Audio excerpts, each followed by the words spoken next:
Exactly 2 weeks from tonight, Canadians will decide who to invite or invite back to this place, Parliament Hill, the House of Commons.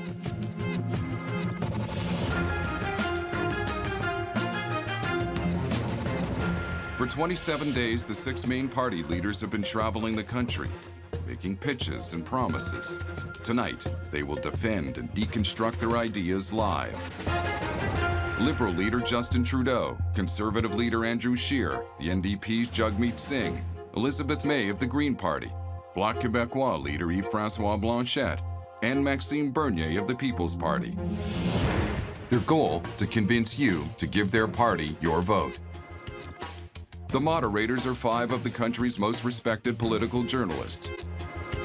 The setting is one of Canada's most remarkable institutions, the Museum of History in Gatineau, Quebec. This is the debate. Here are your leaders.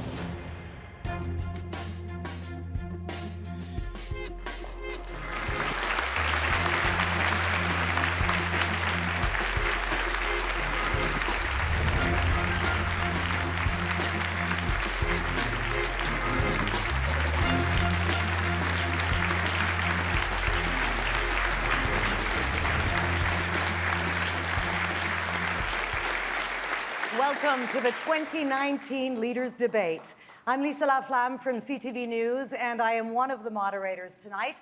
Our audience is made up mostly of undecided voters gathered here in the round, so they're right at the heart of this important night.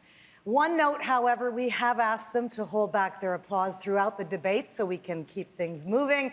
And just a couple more things to know before we get started. We're going to tackle 5 major themes tonight based on the questions Canadian voters want asked and debated. There were more than 8,000, so the themes tonight reflect those questions. The leaders will answer them based on an order selected in a random draw. We all want a meaningful debate tonight. Viewers want answers, so the leaders have all agreed to respect the time they are allowed tonight, and believe me, we will all make sure they do. Our first theme is leadership in Canada and the world, and our first question is from Reagan Lee, right here in the audience. Reagan. Good evening, leaders. Sorry. Many Canadians have felt the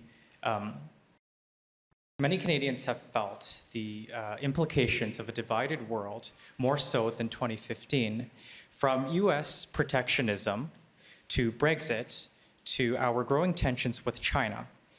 As Prime Minister, how would you effectively defend both the interests and values of Canadians on the world stage?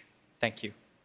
Reagan, thank you for that. And Mr. Trudeau, you are first to respond tonight. You have 45 seconds. Thank you, Reagan, for being here tonight. And thank you all for joining us in this important moment to talk about the future of our country and compare and contrast the various plans that we have.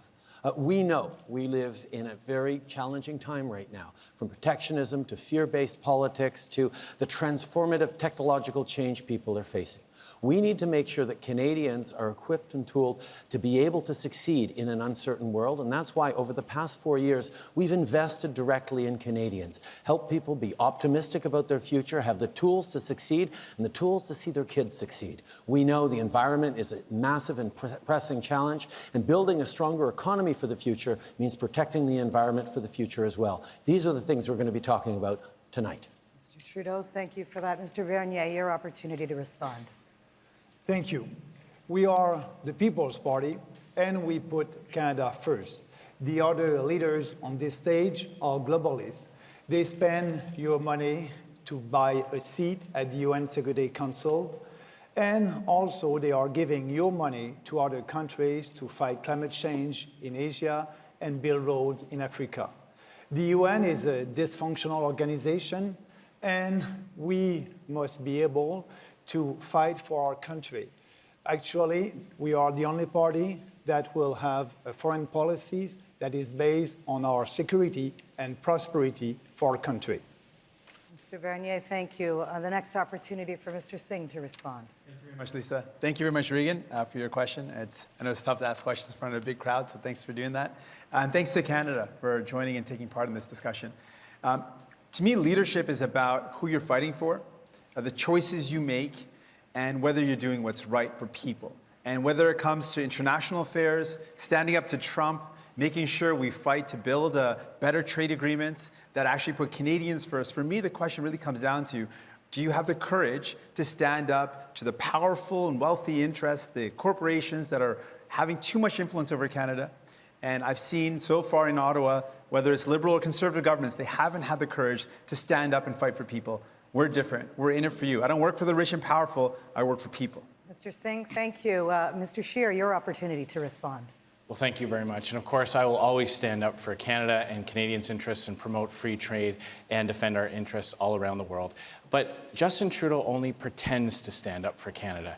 You know, he's very good at pretending things. He can't even remember how many times he put blackface on, because the fact of the matter is he's always wearing a mask. He puts on a reconciliation mask and then fires the Attorney General, the first one of Indigenous background. He puts on a feminist mask and then fires 2 strong female MPs for not going along with his corruption. He puts on a middle-class mask and then raises taxes on middle-class Canadians. Mr. Trudeau, you are a phony and you are a fraud and you do not deserve to govern this country.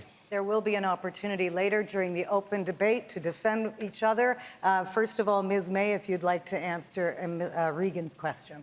I would actually like to answer Regan's question in contrast to what we just heard, but I want to start by acknowledging that we're on the traditional territory of the Algonquin peoples, and to them, miigwech. Canada's role in the world is an enviable one. We have a historic reputation for being an honest broker, for being a country that stands up for multilateralism. We have a commitment as a nation to meet the Sustainable Development Goals, which means our future as a world is built on ending poverty and encouraging the education of women and girls. That's a cornerstone. On top of that, we really need to renegotiate the World Trade Organization and make it an organization that promotes climate action. We need a World Trade and Climate Organization. We need to support the rule of law and human rights around the world because we are world leaders. Ms. May, thank you. Again, the question, how would you as Prime Minister protect Canadian interests and values on this changing world stage? Mr. Blanchet. Prime Minister is a bit unlikely. However, first, good evening, everybody, and thank you for having me on behalf of the Bloc Québécois. Having leadership or showing leadership sometimes mean not making mistakes. And arresting the chief financial officer of Huawei might have been a big mistake, for which farmers growing soya or those doing pork or beef might have paid the price. When you're facing a powerful foe like China, you don't try to show biceps if you have only tiny biceps. And this is something that has to be learned. And we would support somebody with real leadership, not making mistakes. Mr. Blanchet, thank you for that. Continuing with our theme, leadership in Canada and the world, it's now my opportunity to ask a question on behalf of Canadians, again, to a leader chosen by a random draw. So this question is for People's Party leader Maxime Bernier. Every other leader will then have the opportunity to debate him. But Mr. Bernier, you like to tweet, so let me read some of your tweets back to you. You called diversity in Canada a cult and extreme multiculturalism. You've used the words ghetto and tribes to describe newcomers whom you say bring distrust and potential violence. On Greta Thunberg, the 16-year-old climate change activist, you've called her, quote, clearly mentally unstable. Are these the words of someone with the character and integrity to lead all Canadians and represent us on the world stage? First of all, thanks for the question. You must tell the truth to Canadians if you want to be the leader of this country. And what I'm saying about extreme multiculturalism, it is not the way to build this country. Yes, this country is a diverse country, and we must be proud of that. But we don't need a legislation like the Multiculturalism Act to tell us who we are. We are a diverse country, and we are proud of that. What I'm saying, because it's in line with the immigration, I'm saying that we must have fewer immigrants in this country to be sure for these people to participate in our society.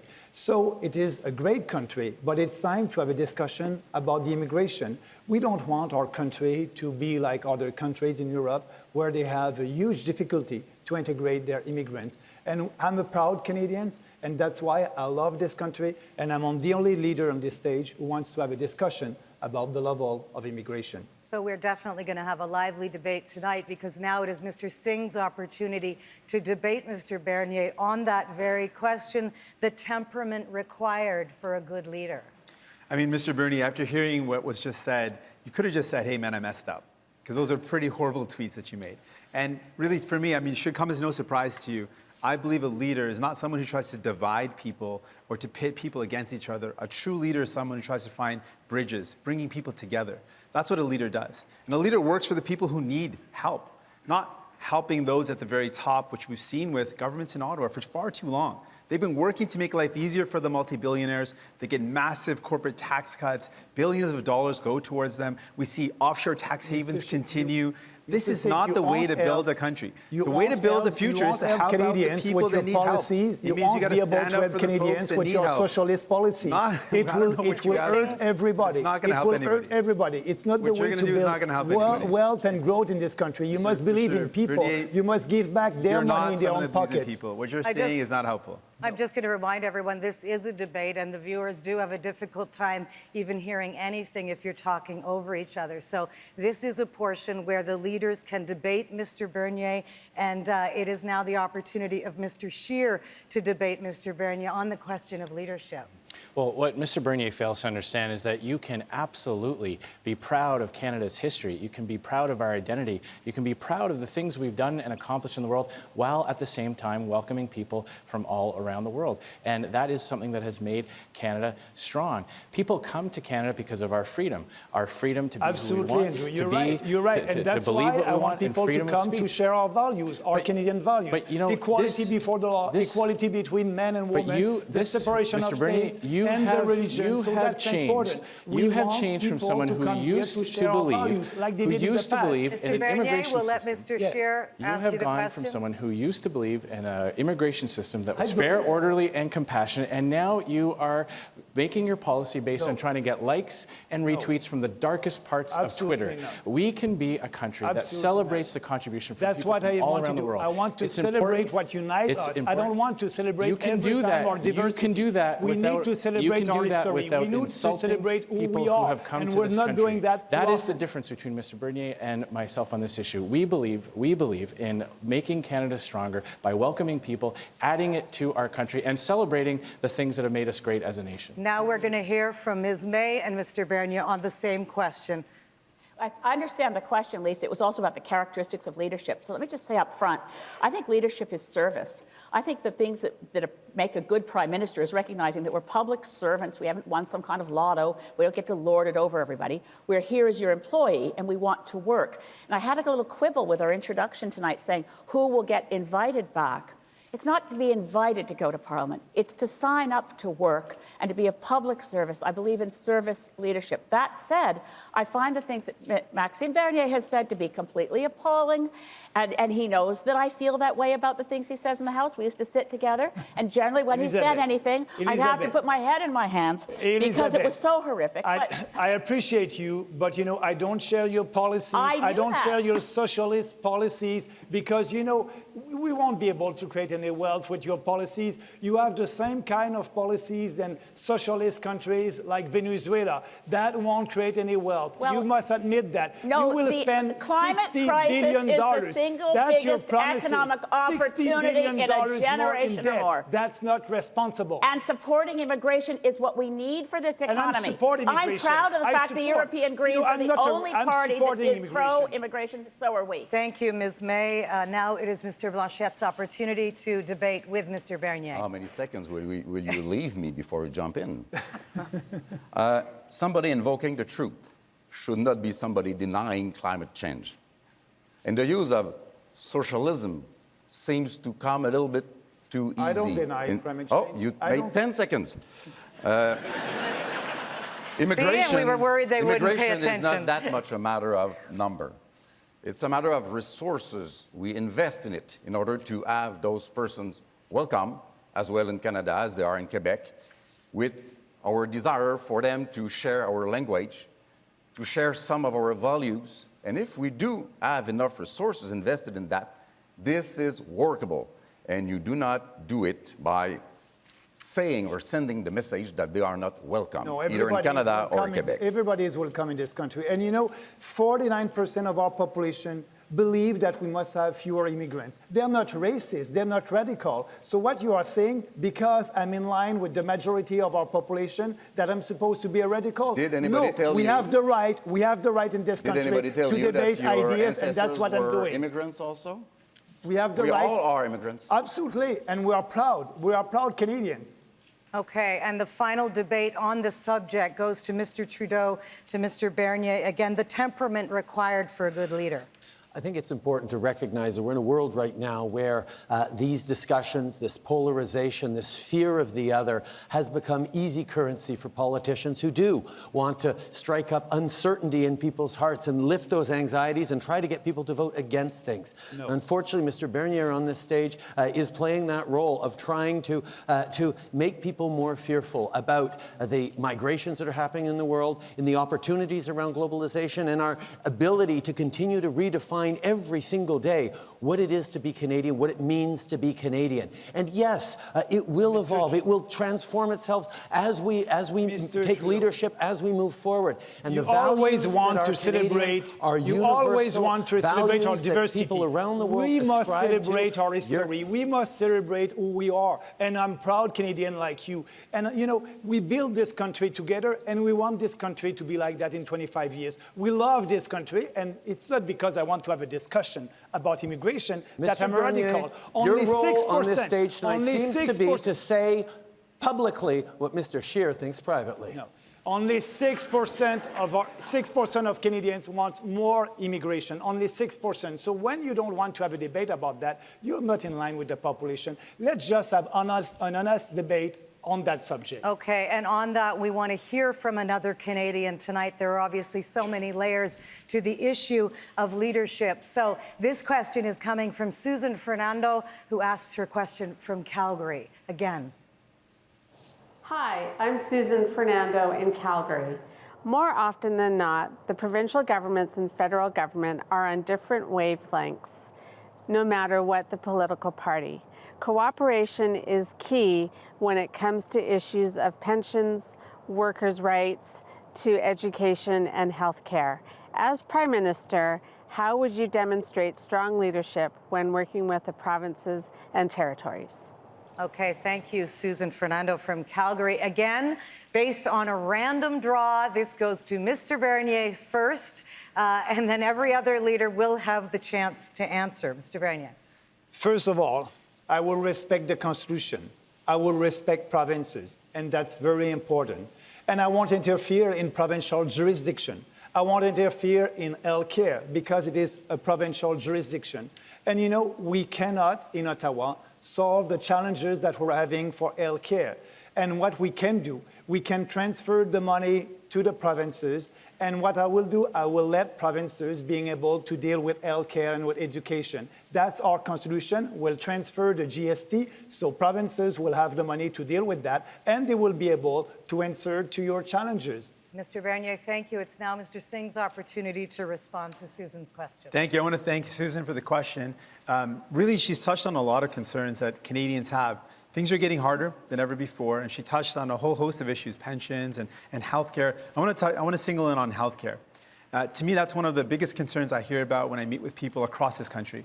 And I think of the people that I meet, you know, the young boy that I met that has a chronic illness and his family has to pay for medication and injections and blood work. And he told me he's not worried about the illness, but he is worried about being a burden to his mom and dad. To that young person, Mr. Trudeau is saying, you know, you're not worth universal pharmacare, that the big pharmacare companies or big pharmaceuticals are more important.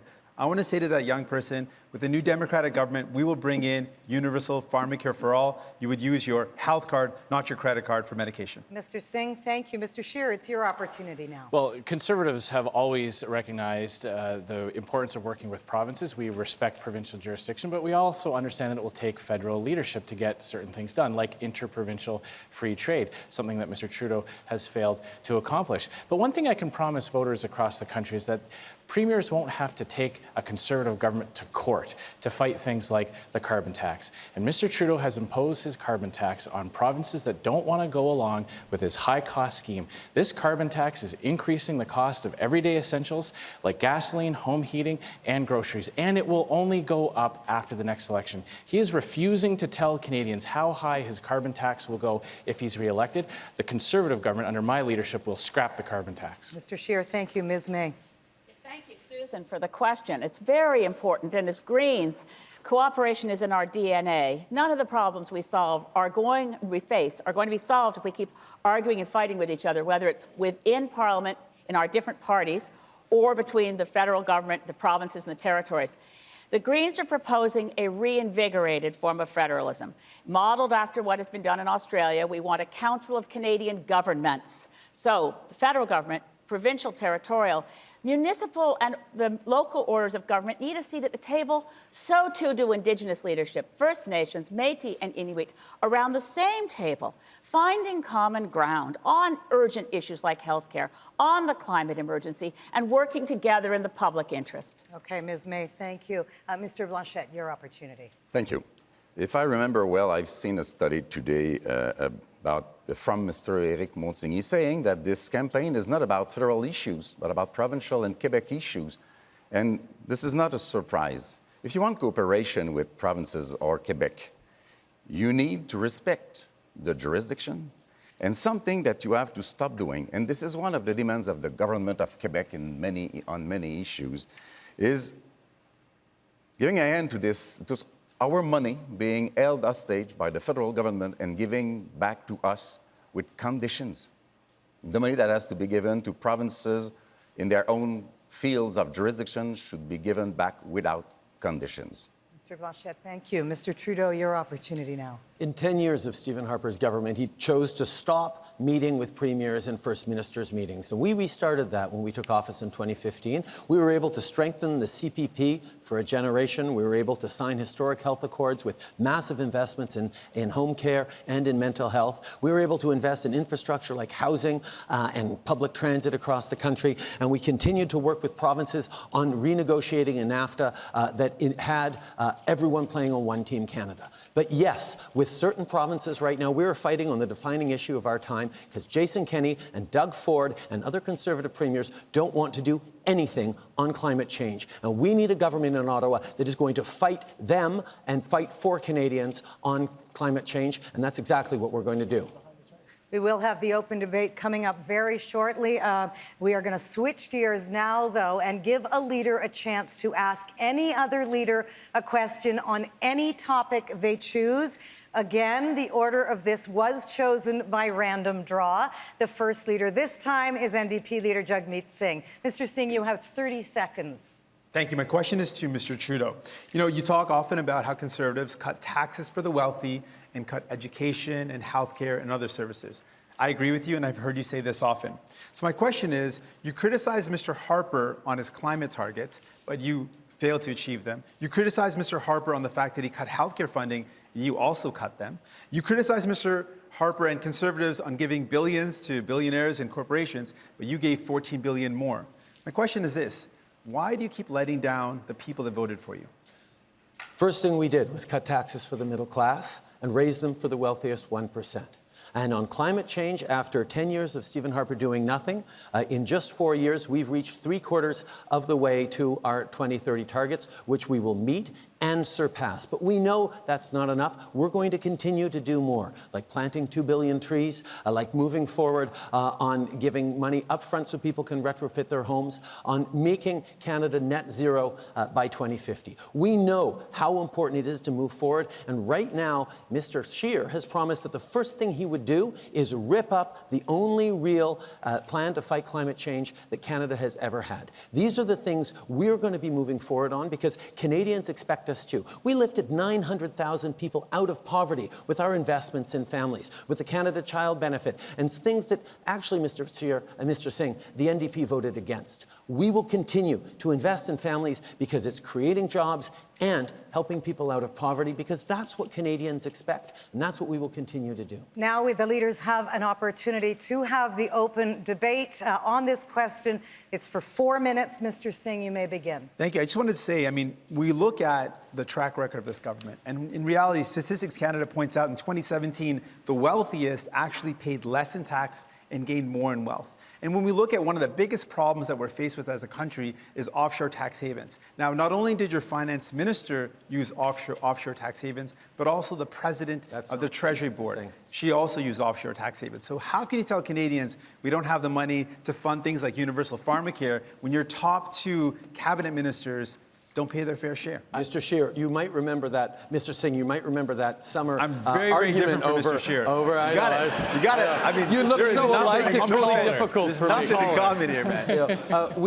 We had a huge fight with the wealthiest Canadians and the Conservatives when we closed tax loopholes that Mr. Scheer is going to reopen and give tax breaks worth $50,000 to the wealthiest Canadians. We're going to keep moving forward in a way that invests in Canadians. Mr. Trudeau, we'll give Mr. Scheer an opportunity to respond. You called small business owners tax cheats. You called entrepreneurs who have created jobs and opportunities in our society tax sheets, all the while protecting your trust fund and those of your billionaire friends. What we are doing is lowering taxes for all Canadians. We've got a universal tax cut that will lower the first bracket, that will save $850 for the average income couple. We are going to bring in tax credits for kids' sports. Yes, for sure. What they are doing, they are spending, and tax cuts are not everybody spending. Here on the tax cuts stage, are leaving everybody here in on the the pockets of stage Canadians. are spending more money. And you cannot create wealth when the government is spending money.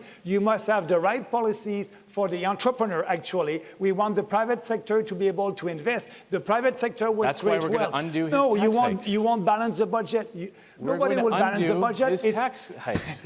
I cannot Ms. May, you'd like the opportunity. Thank you. At the beginning of this segment, Mr. Singh pointed out that Mr. Trudeau had not changed the climate targets from those of Mr. Harper. It needs to be said very clearly, and I'm so disappointed because I believed the Liberals in 2015 that they would go with science-based, evidence-based policies. But the target that Mr. Trudeau is saying he will hit by 2030 is a target for losing the fight against climate change because it ignores the science, it ignores the IPCC advice. On this stage tonight, the Green Party is the only party with a plan, Mission Possible, that will actually protect us. A plan that will destroy the economy. A plan that will destroy the economy. You know that's not true. It is true. You know that's true. not true. Yours is 38% below 2005. Our plan is to stay in line with science. Our plan is this. Which science did you find that Our plan is in line target? with the IPCC report, and it's to keep warming within 1.5 degrees, which you love to say, and it's very important, and I agree with you. I love to say it. You do, which is very important, and it's a very important thing. Because it's about our children's survival, which I love to protect. To take on the climate crisis that we're in, it's going to require the courage to fight big polluters. It's going to take the courage to stand up to the massive lobbyists that Mr. Trudeau has caved into, and the reason why we continue to pay subsidies to the fossil fuel sector. We would immediately end those subsidies if the experts are agreed that what a climate plan needs to do is to be ambitious and doable. And of the plans that are forward here on this stage, there is only one plan that the experts have qualified as both ambitious and doable, and that is the plan that we have begun to put in place over the past 4 years. Last word. Mr. Trudeau's plan is failing. It is making everything more expensive for hardworking Canadians, and he has granted a massive exemption to the country's largest emitters. That's not true, Our plan takes the climate change fight global, recognizing that Canada can do more to fight climate change by exporting our clean technology and helping other countries lower their emissions. And that concludes, that is all the time we have for the open debate. That concludes this segment. You had an opportunity, you got to jump right in. So thank you all very much for the conclusion of that segment.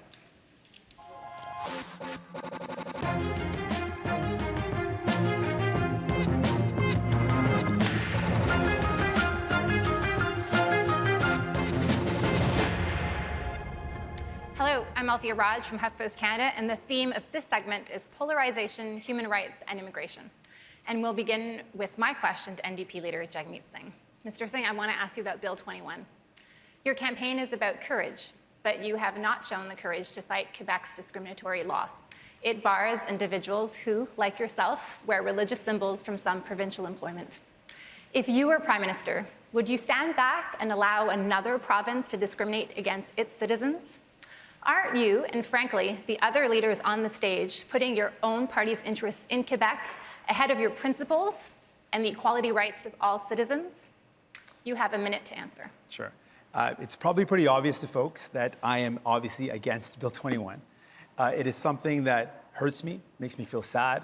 I think about all the times I grew up being told that I couldn't do things because of the way I looked. And I think about all the people in Canada that grow up being told they can't achieve more because of their identity or who they are. And I think about the people in Quebec right now that are being told just because they wear a hijab that they can't be a teacher, or if they wear a yarmulke, they can't be a judge. And that's hurtful and it's wrong.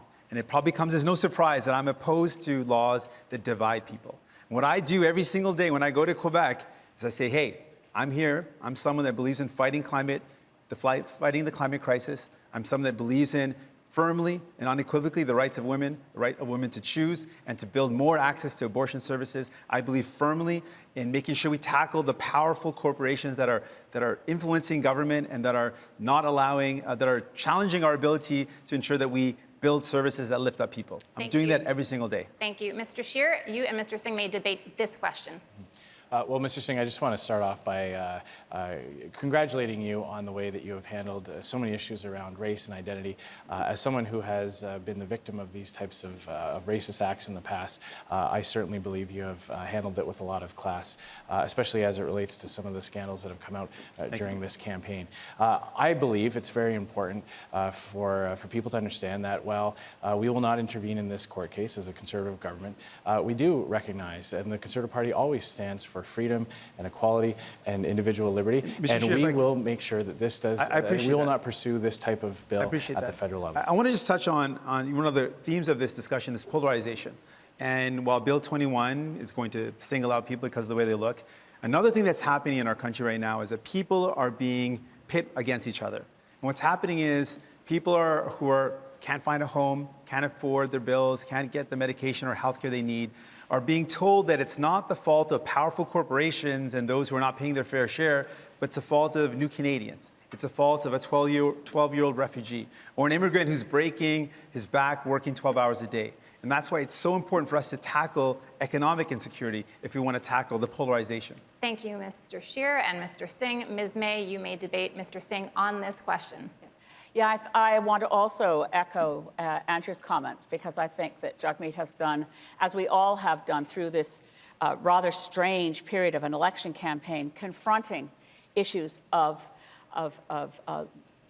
privilege. And anyone with white skin has privilege. But when we look at Bill 21 in Quebec, I think it challenges all of us. Like the NDP, the Green Party opposes Bill 21. And then we're left with the question of what is the best way for a federal government to protect human rights within Quebec. Quebecers are fighting this out within Quebec. Quebec groups are going to court to say that Bill 21 discriminates. And as that goes forward, we are, frankly, looking at a situation where we don't want to do anything that hurts that debate within Quebec. I understand. You know, what I want to also just touch on, while Bill 21 is, of course, polarizing, on that point, I know you agree with me on this, that we've got to tackle those, the powerful corporations that are not paying their fair share, and that's part of the reason why people aren't able to earn a good living and part of the reason why people can't find housing or they can't get the medication they need, because those at the top aren't paying their fair share. It's not even about we can't paying build their in, fair share. I think we can't even build in the services. Okay, thank you very much. Ms. May, thank you. Ms. May, thank you. Mr. Blanchet, your turn to debate Mr. Singh. With 70%. I'll give you more than 10 seconds. You're nice. With 70% of the population of Quebec supporting the Bill 21 and 70% of the members of Parliament in Quebec supporting Bill 21, it's hardly a polarization issue in Quebec. That's the problem. The problem is that, and in English tonight, it will be quite clear, everybody here has problems with the very idea of, I will say laïcité because there's no exact translation for that word in English. Everybody has a problem with it, but say in best of cases that they would tolerate it. But Quebec does not need to be told what to do or what not to do about its own values, nor its language, nor themselves as a nation. This is a bill that just says to people, because of the way they look, that they can't do a job. You know this is not true. And instead, Madam, you know this is not true, and your tweet that said that I said instead of that, Mr. Blanchet, what we should be doing was wrong. Mr. Blanchet, instead of what we should be doing is let's protect women's rights. Let's build up more protections for a woman's right to choose. What does means in the context I used it? Let's build up more protections for the LGBTQ community. Let's build up more protections in society to build a society where there is a separation of church and state. Mr. Blanchet, thank you. Mr. Singh, Mr. Trudeau and Mr. Singh can debate this question. Mr. Singh, you have spoken very eloquently about discrimination and fought against it all your life. And that's why it's so surprising to have heard you say, like every other leader on the stage, that a federal government under you would not intervene in the question of Bill 21 in Quebec. It's a question where, yes, it's awkward politically because, as Mr. Blanchet says, it is very popular. But I am the only one on the stage who has said, yes, a federal government might have to intervene on this because the federal government needs to protect minority rights, needs to protect language rights, needs to protect women's rights, and needs to do that right across the country. You didn't say that you would possibly intervene. Trudeau, you didn't even leave the door open, and that's not leadership. Let's be honest for a second here. Every single day of my life is fighting a bill like Bill 21. So why won't you fight it if you form government? Every single day of my life is challenging people who think that you can't do things because of the way you look. Every single day of my life, I channel the frustrations of people who feel that as well, that many people across our country who are told that they can't achieve what they want because of how they look. So why I'm not running to become Prime Minister of this country, and I'm going to Quebec and telling people open I want to be your Prime Minister. Okay, thank you, Mr. Trudeau. Mr. Singh, Mr. Bernier, your chance to go head-to-head with Mr. Singh. Yes. About the Bill 21, we must respect the Constitution. And we won't interfere at the federal level. That's the decision from the provincial government.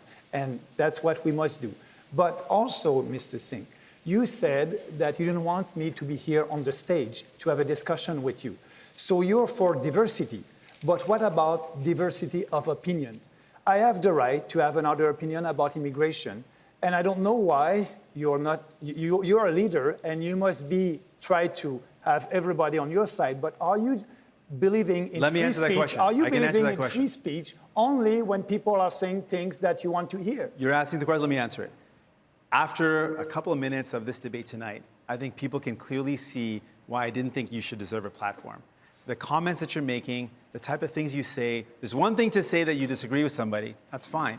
But when you incite hatred, when you incite division, no, I don't. It's not true. You cannot say that. You insult a young girl I just want to have a debate. Ask about her mental stability. It shows a lack of judgment. You don't deserve a platform, and I'm happy to challenge you on that because your ideas are hurtful to Canada. I will always work to build unity and bring people together. Unity for okay, people thank you who very agree much. with you. Merci, Monsieur Bernier. Thank you, Mr. Singh. Continuing with our theme of polarization, human rights, and immigration, we have people watching this debate right across the country, including a big crowd at the Student Union building at the University of British Columbia. And our next question comes from Paige McDicken, who joins us from Vancouver. Please go ahead, Paige.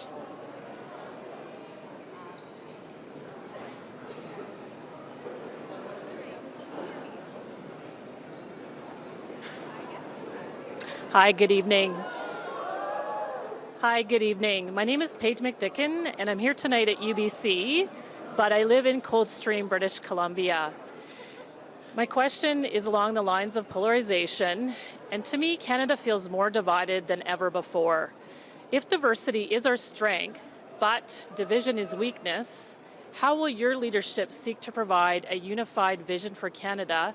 And how will you ensure that all voices across the political spectrum are heard and considered? Thank you. Mr. Singh, you may begin. You have 40 seconds. Sure. Paige, thank you so much for the question. I appreciate getting a chance to chat with you, and thanks for tuning in. When you talk about the divisions that we have in our country, there are a lot of divisions, and they're growing. And I point to a lot of reasons for it. There's radicalization, there's hateful discourse, there's a climate which allows people to be emboldened. But the other reason why people are being exploited into hating one another is because they're worried about the future. There's a lot of people that can't get the basic things that they need, like housing, like the healthcare they need. And it's really the neglect of federal governments that have brought us to this position. And I think the way we tackle a lot of the polarization is making sure people get the basic things they need, like housing, healthcare, Thank you very much, Mr. and a good job. Mr. Scheer, your turn. Well, it's very important that we understand why Canada is a country of such diversity. And it is because people come from all over the world to take refuge here, to build a better life here. It is because of our freedom. That is the common ground that everyone who has come here, no matter what generation, no matter from what part of the world, can agree on. And it's important that we remember that, promote that, and ensure that people who come here embrace that aspect that makes our country so great. But what is very dangerous is when you have a Prime Minister like Justin Trudeau who uses legitimate issues like racism and hateful language to demonize anyone who disagrees with him. Calling people un-Canadian for disagreeing with his failure on the border Thank you very does much, more Mr. to create Scheer. division. I'm sorry. Ms. May, your turn. Thanks, Paige, and hey to UBC. Thank you. I raise my hands to Musqueam, Squamish, and Tsleil-Waututh territory. We need the kind of leadership that lifts people up, that doesn't make people feel as if politics is rather disgusting and they'd rather not look at it. We have to restore the idea of real democracy, where every citizen has agency and power to work together. Mission Possible for climate action, we call all hands on deck. We're going to need everybody. And to have the kind of democracy that really reflects everyone, we need fair voting. We need to get rid of first past the post, because it creates each political party as rival warring camps, even when the elections are over. We need to get to a healthier democracy. Ms. May. Mr. Blanchet. Yes, I believe that democracy grows on information. So, translating votez pour des gens qui vous ressemblent by vote for people who look like you is, at best, dishonest. And may I remind you that in 2011, the exact same phrase was said by Michael Ignatieff, and that in 2015, the exact same sentences were said by Thomas Mulcair. So people may Thank you very recognize much, themselves. Mr. Blanchet. I'm into sorry, a you're party. out of time. Mr. Trudeau. It's 40 seconds for each leader. Oh, it said 45 on my... I'm sorry. It has moved on to 40, sorry. Everybody has the same time? It's Mr. Trudeau's time. Thank you. Thank you, Paige, for your question. It's great to see everyone at UBC, one of my alma maters. It's really important to recognize that, yes, we're in a time of polarization and differences that get highlighted by the kind of debate going on at this stage and in this campaign about how we're moving forward. But the reality is Canadians agree on most things. We want to raise our kids in a world that is getting better for them. We want to be able to pay for their futures. We want to be able to retire in comfort. We want to create opportunities for our neighbors as well. This is something that binds Canadians together right around the country. And the fact that there is a politics of fear and division that is continuing to dominate here underlies what we're actually doing together as a country. Thank you very much, Mr. Trudeau. Monsieur Bernier. Speaking about immigration, it is not polarization. Actually, Canada receives more immigrants per capita than any other Western countries, 3 times higher than the US. So we must have a discussion about that. It is the equivalent of 1 Nova Scotia every 3 years, like the population of Nova Scotia every 3 years here in Canada. So, they're all for mass immigration. I'm for a sustainable immigration, and that's why we must have fewer immigrants, a maximum of 150,000 a year, with more economic immigrants for our country. Thank you very much, Mr. Bernier. We are moving on to a one-on-one format, followed by an open debate. We start with Conservative Leader Andrew Scheer. You may pick any leader of your choice and ask any question of your choosing. You have 30 seconds. Mr. Trudeau, you broke ethics laws twice. You interfered in an ongoing criminal court proceeding. You shut down parliamentary investigations into your corruption, and you fired the only 2 people in your caucus who were speaking out against what you were trying to do just for telling the truth. Tell me, when did you decide that the rules don't apply to you? Mr. Scheer, the role of a Prime Minister is to stand up for Canadians' jobs, to stand up for the public interest, and that's what I've done, and that's what I will continue to do every single day. The way I have worked for Canadians is around investing in them, unlike the vision that you're putting forward of giving tax breaks that help people who are making $400,000 a year, $400,000 a year, more than someone making $40,000 a year. You're offering a $50,000 tax break, which is more money than most Canadians earn, to the wealthiest Canadians with your plan. Of course, we don't entirely know your plan because you haven't released your costed platform yet, which I think is a disrespect to every Canadian Where's your watching costed tonight. Platform? Our costed platform Half came of out it 2 weeks isn't ago. Mr. Scheer, you will have a chance to rebut. Our platform came out weeks ago, and it is worked with we worked with the parliamentary budget officer, and we have a vision, but it is a different vision than yours because we're choosing to invest in people. You're choosing, just like Doug Ford did, to hide your platform from Canadians and deliver cuts cuts to services and cuts to taxes for the wealthiest. Mr. Scheer That's not may the way to begin grow the economy. rebut, and anybody is free to join in. You know you're making things up again. Half of your platform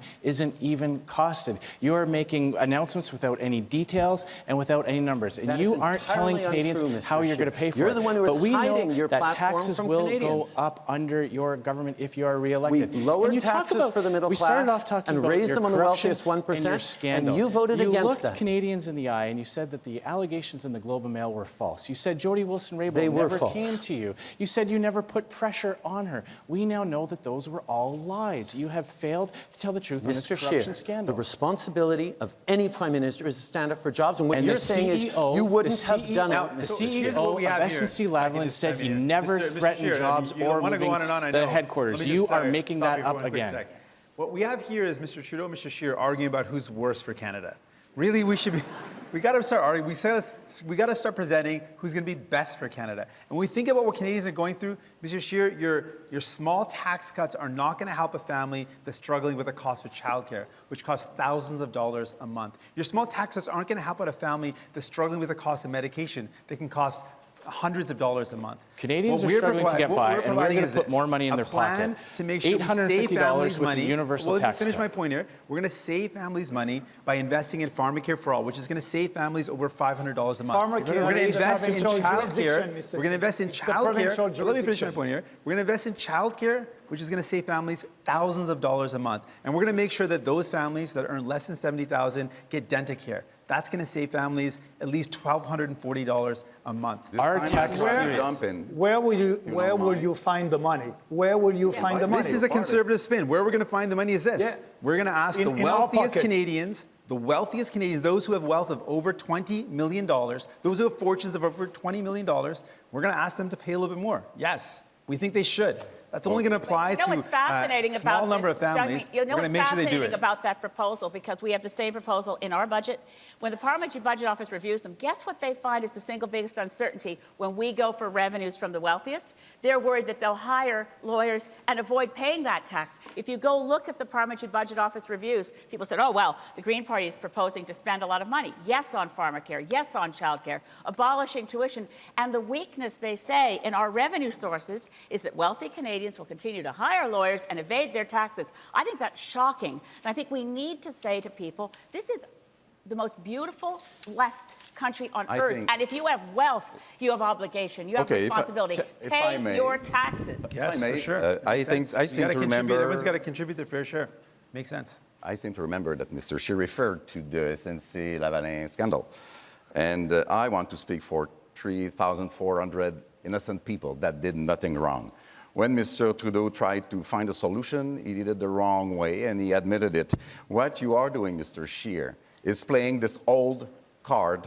You're trading the idea that Quebec is corrupt. No, that is Those not true. 3,400 people have done nothing wrong. Now the value of the shares are going down. The employees are leaving. The clients are leaving. Mr. Blanchet, with all due respect, losing it all with all due because respect, of you. there is never an excuse for a prime minister to interfere in an independent court but I was case. talking We to do you, by not the way. want to live in a country where someone can abuse the power of their office to reward their friends and punish their enemies. And It those is people have to pay essential the that price we for that. preserve the Innocent people pay the price for that. I just want to add, Andrew, that I was the only leader who said no corporation is above the law. I was the only one who said that. That's not true. I think I said that too, Max. Yeah, it may be the only thing on which we agree, that no corporation is above the law, and we need an inquiry into what went It's a nice beginning. on the SNC What a wonderful ethics. show of unanimity on this wonderful topic. And that wraps up this topic and this segment. Thank you very much.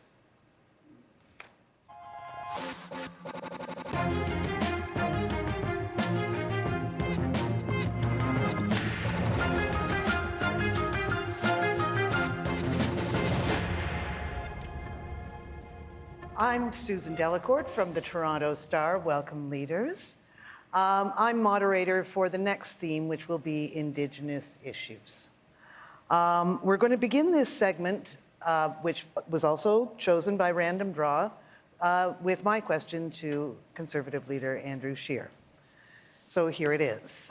Mr. Scheer, you've said that a Conservative government would focus on practical things in its relationship with Canada's Indigenous people. As you pursue your promised energy corridor, practically speaking, how will you consult, accommodate, and obtain consent from Indigenous peoples? And what will you do when your plans come into conflict with Indigenous rights and interests? Well, thank you very much for the question. And as someone who has 12 First Nations reserves in his riding, I understand the importance of balancing treaty rights and also the ability for Indigenous Canadians to participate in the economy. And that really is the key.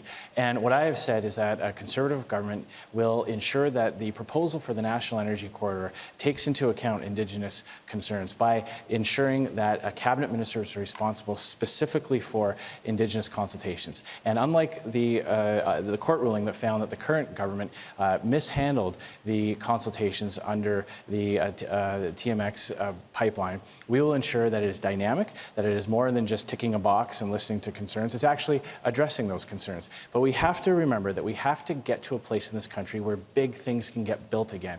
And duty to consult means that concerns are heard and addressed, but that also that we find a path to letting things get built in this country. Ms. May, you have... Thank you. I am appalled by the fact that Mr. Scheer has forgotten that there was a duty to consult on the Harper government as well, and that they also violated in the findings of the court identical to Trans Mountain on the case of Enbridge. It's the United Nations Declaration on the Rights of Indigenous Peoples needs to come into force of law in this country. I know you oppose it because of the debate we had at Maclean's. But the reality of it is Section 35 of the Constitution already requires consultation, and it does not boil down to we will consult with Indigenous people until we get them to agree with us. No, but it also means that we have respect, to find a way to get nation to of a yes. Indigenous territorial rights that are inherent. So what does free, prior, and informed consent mean for every single Indigenous community? It means what about the dozens free, and prior, dozens of Indigenous communities who want these projects to go ahead? Why are you prepared to set aside the decision of the Human Rights Tribunal to fight it in court, just as Mr. Trudeau is, when they actually found, as a matter of fact, that our government committed acts that were reckless and willful in the violation of the rights of Indigenous children? There are dozens of Indigenous communities who want these projects to go ahead because they know that is the key to prosperity on their reserve. They know that is the way for them, for their young people to get jobs. Territorial rights are inherently local. Others cannot define what free, prior, and informed consent is. I don't want to argue over Thank you. I'll let you talk. But Mr. Blanchet, it is now your turn. You say, Mr. Scheer, that you want to respect provinces and Quebec jurisdiction. But when it comes to this pipeline of yours and this, corridor énergétique, which translation in English is pipeline, you don't fear the idea of expropriating territories belonging to provinces and saying the Constitution, yours, not mine, the Constitution says that I have the right to go through provinces, through Quebec, without their approval. And may I remind you that Quebecers and the Prime Minister of Quebec said clearly that he does not want it. So that's completely false. What we're talking about here is addressing the environmental concerns and the Indigenous concerns up front, getting that out of the way so that there can be a geographic space where big projects can get built again, including Quebec sharing its hydroelectrical energy. Now it belongs to Quebec, and then it would not belong to Quebec. We're talking about the regulatory environment around it. And you know as well as I do that Quebecers purchase a huge percentage of their energy from the United States. I've made my choice. I believe Quebecers should get energy de chez nous, not buying energy, Saudi Arabia, not buying which oil is from the United false. States. I've made my choice, Mr. Blanchet. You have done, and Quebec will make his. Mr. Bernier, I remind you that this is about how will we respect Indigenous rights Mr. Trudeau, sorry. Thank you. We all remember 10 years of Stephen Harper, who did not respect Indigenous rights, did not respect Indigenous peoples. And Mr. Scheer, you're putting forward exactly the same plan that didn't just fail Indigenous peoples, didn't just fail Indigenous communities and their kids, but they also failed to get important energy projects built. We need to keep moving forward in a way that respects Indigenous peoples, respects that there's going to be a range of views, but is grounded in the UN Declaration on the Rights of Indigenous Peoples that you have consistently blocked through your party's actions. That is not respect for Indigenous peoples. Perry Bellegarde, the Grand Chief of the head of the Assembly of First Nations, has said that no government has done more for Indigenous peoples than this government, and he's one of your constituents, Mr. Scheer. That's right. He comes from Little Blackbear. In my He'd love to talk to you. He's got my phone number. Give you a phone call sometimes. I have nothing to learn from Mr. Trudeau, who fired the first Indigenous Attorney General for doing her job. She said that she would do politics differently, and you fired her when she did. And you want to talk about getting pipelines built? You've canceled 2 pipelines, and the one you bought, you can't build. You've let tens of thousands of people in Alberta and Saskatchewan down, and you have failed to recognize that Indigenous communities are hurt by this as well. I am accepting the fact that I'm going to be attacked for not building pipelines from some and for building pipelines for others. Not getting anything and the done. balance we need to I take think we'll is be doing the talking right about things this more. for the public. You're doing nothing. Mr. Bernier. Mr. Scheer, you said that you're ready for building pipelines all across this country by the private sector. But at the same time, you said, Quebecers are ready to buy oil and gas from Canada. I agree with that. I agree that Quebecers know that it's safer to transport oil and gas by pipelines than by trains. But at the same time, the Quebec government said that there's no social acceptability for a pipeline in Quebec. What will be your position on that? Do you think that you'll be able to use the Constitution? Because after consultation, if we don't have any agreement, we must be able to use the Constitution, Section 9210, to be able to build a pipeline. When you do that, the federal government will have the full authority, the full jurisdiction to approve pipeline. But what you're saying, you're for pipelines, but you don't have the courage to use the Constitution to be sure that we'll have pipelines in this country for the unity of our country and the prosperity of our country. That's just not the case at all. I've always said that the federal government must stand up for federal jurisdiction. We respect provincial jurisdiction. And when you've got the best idea, I am convinced that I can get support for this project because you don't have the Quebecers support prefer in Quebec. Canadian You don't have the support in energy. BC. Quebecers know that it's better to take energy from Western Canada than the tanker after tanker of foreign oil coming up the St. Lawrence or oil and gas coming from Donald Trump's economy. I know Quebecers will support this project because it will also allow them to share their hydroelectrical power with other provinces as well. Mr. Singh. I want to talk about a recent decision. The Human Rights Tribunal of Canada found that the Harper government and Mr. Trudeau's government willfully and recklessly discriminated against Indigenous kids. These are kids that weren't getting equal funding. Yep. And then there was a landmark decision that said these kids should get equal funding, and it was received as finally some justice for those kids. And then Mr. Trudeau is now, and his government are going to appeal that decision. He wanted to fight hard to keep SNC-Lavalin out of the courts, but he's going to drag Indigenous kids to court. That is wrong. How could someone do that? How could someone do that?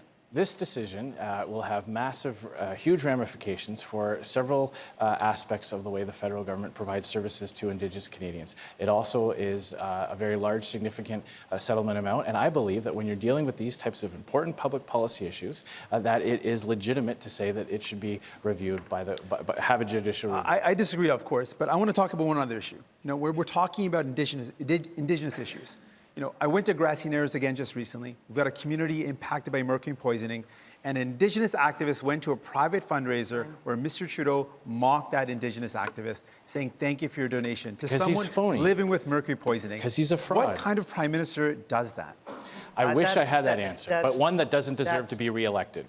That's time for this section of the debate. The open debate is over, but we continue on our theme of Indigenous affairs. We have a question from an audience member here in Gatineau, Natasha Beatty.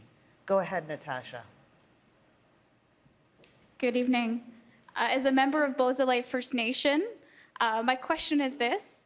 If elected, how would your parties work with provinces and territories on recognizing and affirming Indigenous rights, specifically noting the United Nations Declaration on the Rights of Indigenous Peoples, the Truth and Reconciliation Commission's calls to action, and the calls for justice in the recent missing and murdered Indigenous women and girls inquiry.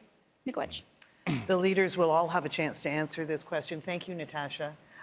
Starting with Mr. Scheer. Well, thank you very much for the question. Of course, there's a lot there for just 40 seconds. There are many areas in the Missing and Murdered Indigenous Women report that Conservatives have been calling for quite a while, including combating human trafficking, something that is very important. Also, we support preserving Indigenous languages by ensuring that the federal government does what it can to prevent some of the languages that are at risk of being lost to preserve them.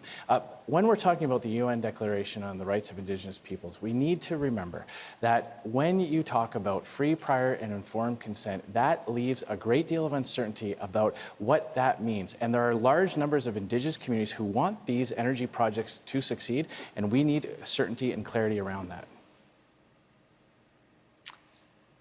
All right, we will now go to Ms. May. Natasha Miigwech. It's an extremely important question, and Greens across the country are united in this. We will honor the United Nations Declaration on the Rights of Indigenous People. It must be brought into law in this country, and our existing web of laws and regulations, which were properly described by the inquiry on missing and murdered Indigenous women as constituting structural violence, must be reviewed and brought up to the standard of the United Nations Declaration. We must bring in the recommendations of the inquiry into missing and murdered Indigenous women and girls and the calls to action of the Truth and Reconciliation Commission. It's not a short-term project. It is on us as settler Canadians to bring justice. Monsieur Blanchet. Yes, we also support the Declaration of the United Nations on the Rights of Indigenous People. I do believe, and I've spent the most beautiful moments of this campaign with people from the First Nations. They are nations, as well as Canada is a nation and Quebec is a nation. And a nation does not put its culture, its language, its heritage in the hands of another nation. So what they ask for, and they have to ask because we are not, we are no better than they are to represent themselves, is that all those reports and inquiries and declarations bring something real and respectful for them. Mr. Trudeau. Thank you, Natasha, for your question. We have moved forward on reconciliation in ways that no previous government has been able to, but I am the first to recognize there's much more to do. We lifted 87 long-term boil water advisories, and we are on track to lifting the 50 more, but we're continuing to invest in communities. On the issue of child and family services, we recognize the tribunal's ruling that says that children need to be compensated, and we will be compensating them. But we've also moved forward to end the tragedies by moving forward on legislation that keeps kids in care in their communities with their language, with their culture. We also want to move forward with Grassy Narrows with the community on a treatment center, and money is not the objection to investing in what they need in that treatment center. Thank you, Ms. Bernier. No other leader is ready to build a new relationship with our First Nation. They all support the status quo. But the system is broken. We still have extreme poverty on reserve. We need a bold reform, and we are the only party that will try to implement property rights on reserve and also establish a new relationship based on self-reliance for these communities. We need to build a new system, working with them, but that's not what they want, because we cannot fix the system right now if we don't do a bold reform, and we are ready for that. Mr. Singh. Thank you so much for your question. Really, it's a matter of respect and dignity. All of the issues that you've raised come down to that basic question of respect and dignity. And one of the first things we would do, we wouldn't take Indigenous kids to court and challenge a decision that says they were willfully and recklessly discriminated against. We wouldn't do that. We would immediately address issues of justice. That means implementing all the recommendations from the reports that are so powerful and have a guideline towards solving the problems. We'd make sure there's clean drinking water. I don't accept any excuses why we can't in 2019. We'd make sure that we implement clean housing, good quality housing, and education and welfare services. We can do these things. Thank you. So now we have time for another leader-to-leader debate on any topic. Leading this one off will be Green Party leader Elizabeth May. Elizabeth May, you have, I believe, 1 minute. Thank you, Susan. And my question is to Justin Trudeau. Picking up from this very fractured discussion on Indigenous issues, but let's face it, right now, Indigenous peoples, the Assembly of First Nation, are telling us their #1 concern is the climate emergency. And we need to focus on real solutions. It's not good enough to have better rhetoric than Mr. Scheer. And with all respect to Mr. Singh, it's not about rhetoric. It's about a target that's grounded in science. And to do that, we need 60% reductions by 2030. Not Mr. Singh's 38, not your 30. Will you, Mr. Trudeau, join with all of us in an inner cabinet that gets rid of the partisanship and says, after this election, we move to protect our children's future together? Mr. Trudeau, your answer. We recognize that targets are important, and we're going to be surpassing the targets we inherited. But targets are not a plan. We have a real plan that has delivered over the past 4 years by on our way to banning single-use plastics, on putting a price on pollution right across the country in a way that returns money to Canadians, that actually makes, unlike what Mr. Scheer is saying, most Canadians better off, 80% of Canadians better off with a price on pollution than they will be when he rips up our climate change if he were to form government after this election. We will continue to do the things that need to be done and bring Canadians along with it. Our plan is realistic and ambitious and doable, and that is what Canadians need, because the danger of not acting on the environment is tremendous. The danger of not having a plan for our future, either the environment or the economy, is going to be borne by our kids. Ms. May, you may now begin open debate. There is 3 minutes and 45 seconds. The science is clear. Your target is a commitment to failure. That's why it's so doable and achievable, because it doesn't do what the IPCC says we must do. We must go off fossil fuels as quickly as possible. And you bought a pipeline. You can't be a climate leader and spend $10 to $13 billion more on a project that by itself blows through our carbon budget. We have to actually a slogan is not a plan. No, we have a plan. A slogan is not a plan. It is an unrealizable plan. Canadians need that action that is going to actually make us better, fight climate change, protect the environment, and build a stronger economy for our kids. That's what we have done more over the past 4 years than any government in the history of Canada. And there is much more to do. There is much more to do. No one remembers Paul Martin's plan in 2005. It was better. But the reality is, if you have over the past 4 years, we delivered on it. If you have a fire in a 4-story building, getting a 1-story ladder doesn't do it. That is completely false. And just because you say something over and over and over again doesn't make it true. There's no nice Canadian. For you to learn there's that, no Mr. Scheer. Canadian. There's no Canadian that believes that they're going to be better off by paying a carbon tax. You have given a massive exemption to the country's largest polluters, and your plan is already the experts, failing. The parliamentary budget officer points out 80% of Canadians are better off under he had to trust the numbers you gave him. Nobody incentive. believes your numbers, Justin, because you do have not misled want to act Canadians. on climate change, Mr. Scheer. You're doing nothing. You are reversing the only plan we ever had. You promised to balance your budget this year. Go one at a time. One at a time. But life is getting more expensive. Mr. Singh and then Mr. Barron. I want to say this directly to Canadians. You do not need to choose between Mr. Delay and Mr. Deny. There is another option. There is another option out there. We are committed to a real plan that's going to take on the biggest polluters. It's going to take on the powerful interests, because that's what we need to do. If we want to build a better future, what is your target? It's going to mean taking on the powerful. That means we're going to have to cut our emissions by more than half. But you need to have a plan that is rooted in a target we've got to take it on. Our kids' future. It means we're going to have to reduce our emissions by more than half. I just want to add, I think that's important. It's important right now. People must know that. We're prepared to do that. People must know that Mr. Scheer and Mr. Trudeau, you're the same on climate change. You want to impose a carbon tax on Canadians, and you want to impose more costly regulation on businesses. I think that's the most offensive thing you've said all night, Max, that we're the same on climate change. You want to impose also a big tax on the big emitters. So you're the same on climate change, and you won't be able to achieve your targets. With Mrs. May, please.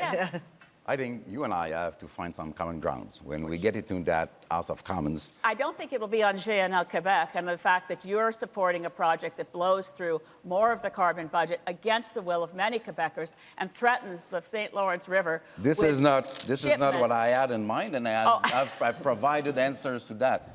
I think the goal should be down to almost nothing. Yes. Not 13, not 16, not almost nothing. And what do you think about this idea of an equalization based on gas emissions?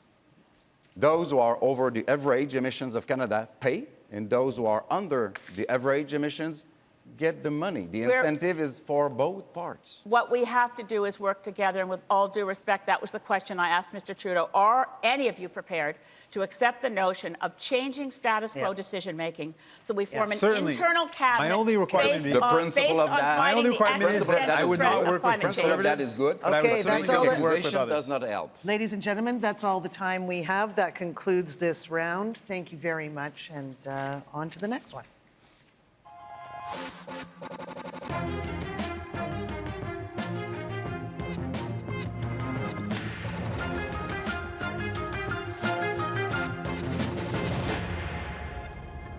Hello, I'm Dawna Friesen from Global News, and I'm moderating this segment on affordability and income security. Before I begin, I just want to say you've all been very vigorous in your debate. Some of your comments have gone a little long, so we're going to have to trim a bit in terms of time, but we will make sure that we keep those trims fair and equal. So on this topic, Ms. May, I have a question to you. Canadians are carrying $2 trillion of household debt. That means the average Canadian owes about $1.79 for every dollar of income he or she earns per year after taxes. It's never been this high. We are borrowing to live, something my parents told me was a terrible idea. You have made a bold promise to balance the federal budget in 5 years. How do you do that without causing more financial pain for Canadians and putting people further into debt? And what's the single biggest thing in your policies, in your platform, that will reduce household debt? Thank you for the question, and I'm very pleased that we are the party standing on stage today that has a full platform, has the budget numbers publicly accessible, and approved as a budget that passes muster by Kevin Page and the Institute for Fiscal Studies and Democracy. The way to bring more public service, to bring more help to Canadians, childcare, banning tuition, investing in post-secondary education, pharmacare, dental programs for low-income Canadians, all things that make life more affordable, is not to have cuts, but to go after places where there is revenue, offshore money that's being hidden, a financial transaction tax, going after 1% tax on people who have more than $20 million in wealth, and a series of moves to increase the revenue coming into the Government of Canada. Now, that is all, of course, based on the current economic situation. If we hit a recession, we would not slavishly or ideologically balance the books. But right now, we think we'll have a balanced budget in 5 years. Mr. Blanchet, your opportunity to debate Ms. May on this topic. It is really a bad idea to borrow to live. It is a no better idea to cut too strongly into services to people that mainly need it. Right. What about the idea of cutting all subsidies to oil, as we propose to do, and with bringing a law on the floor about that? How about this idea we have to discuss green equalization, which brings money to the government? How about cutting into those foreign tax shelters, including the 2 new ones created by Mr. Trudeau? And what about taxing and perceiving taxes from those giants on the web that steal the money from our advertising companies? D'accord. In our platform, we call for taxes on the e-commerce companies, the virtuals, the Amazons and the Googles and the Facebook that mine billions of dollars out of this country and pay virtually no tax. We agree with you. We have to cut all fossil fuel subsidies. As a matter of fact, that was a promise made by Mr. Harper in 2009, by Mr. Trudeau in 2015. But they've increased because we're subsidizing LNG, which I'd like to hear you answer where you are on JNL Quebec. We need to get rid of fossil fuels, and right now we're still giving public funds. I was the minister pipelines. responsible for the back. I'm going to move you on. I'm sorry. Mr. Trudeau, your chance to debate Ms. May on household debt. We made a very different decision than Stephen Harper had in the previous 10 years when we decided to invest in Canadians instead. And that decision to invest in the middle class and people working hard to join it lifted 900,000 people out of poverty, including 300,000 kids. We gave more support for students going to school. We made more supports for seniors. And what that has done is actually grown our economy. More than 1 million new jobs created, most of them full-time over the past 4 years, at the same time as we have reduced poverty, exceeding any targets that we had even set forward. We've done that in a way that is responsible. The international credit rating agencies debate with 8 seconds have left for me. given Ms. May, us Ms. May, a triple A rating. Let's Yes, give the floor please. to Ms. May. Yeah, the concern I have about all these debates, by the way, and I'm sure a number of other leaders on stage share it, we don't have any section on health costs or health care in the course of 2 debates. So I want to turn this to the affordability issue and how much more affordable life will be for Canadians with full, universal, single-payer pharmacare. It's in our platform. It's partially in yours. It's in Mr. Singh's. We've actually taken concrete actions towards that. Well, where's lowering the drug health prices, accord? lowering lowering prices for are you prepared to accept Eric rare Hoskin's diseases? recommendation for universal, we single-payer health care? I'm afraid time's up for you. Mr. Bernier, your chance to debate Ms. May on household debt. Yeah, absolutely. Look at your platform, Elizabeth, and you will spend $60 billion. Spending won't create any wealth. You cannot spend your way to prosperity. We need to have more private sector investment. Yeah. And at the end, you know that our national credit card is full. We still have deficit.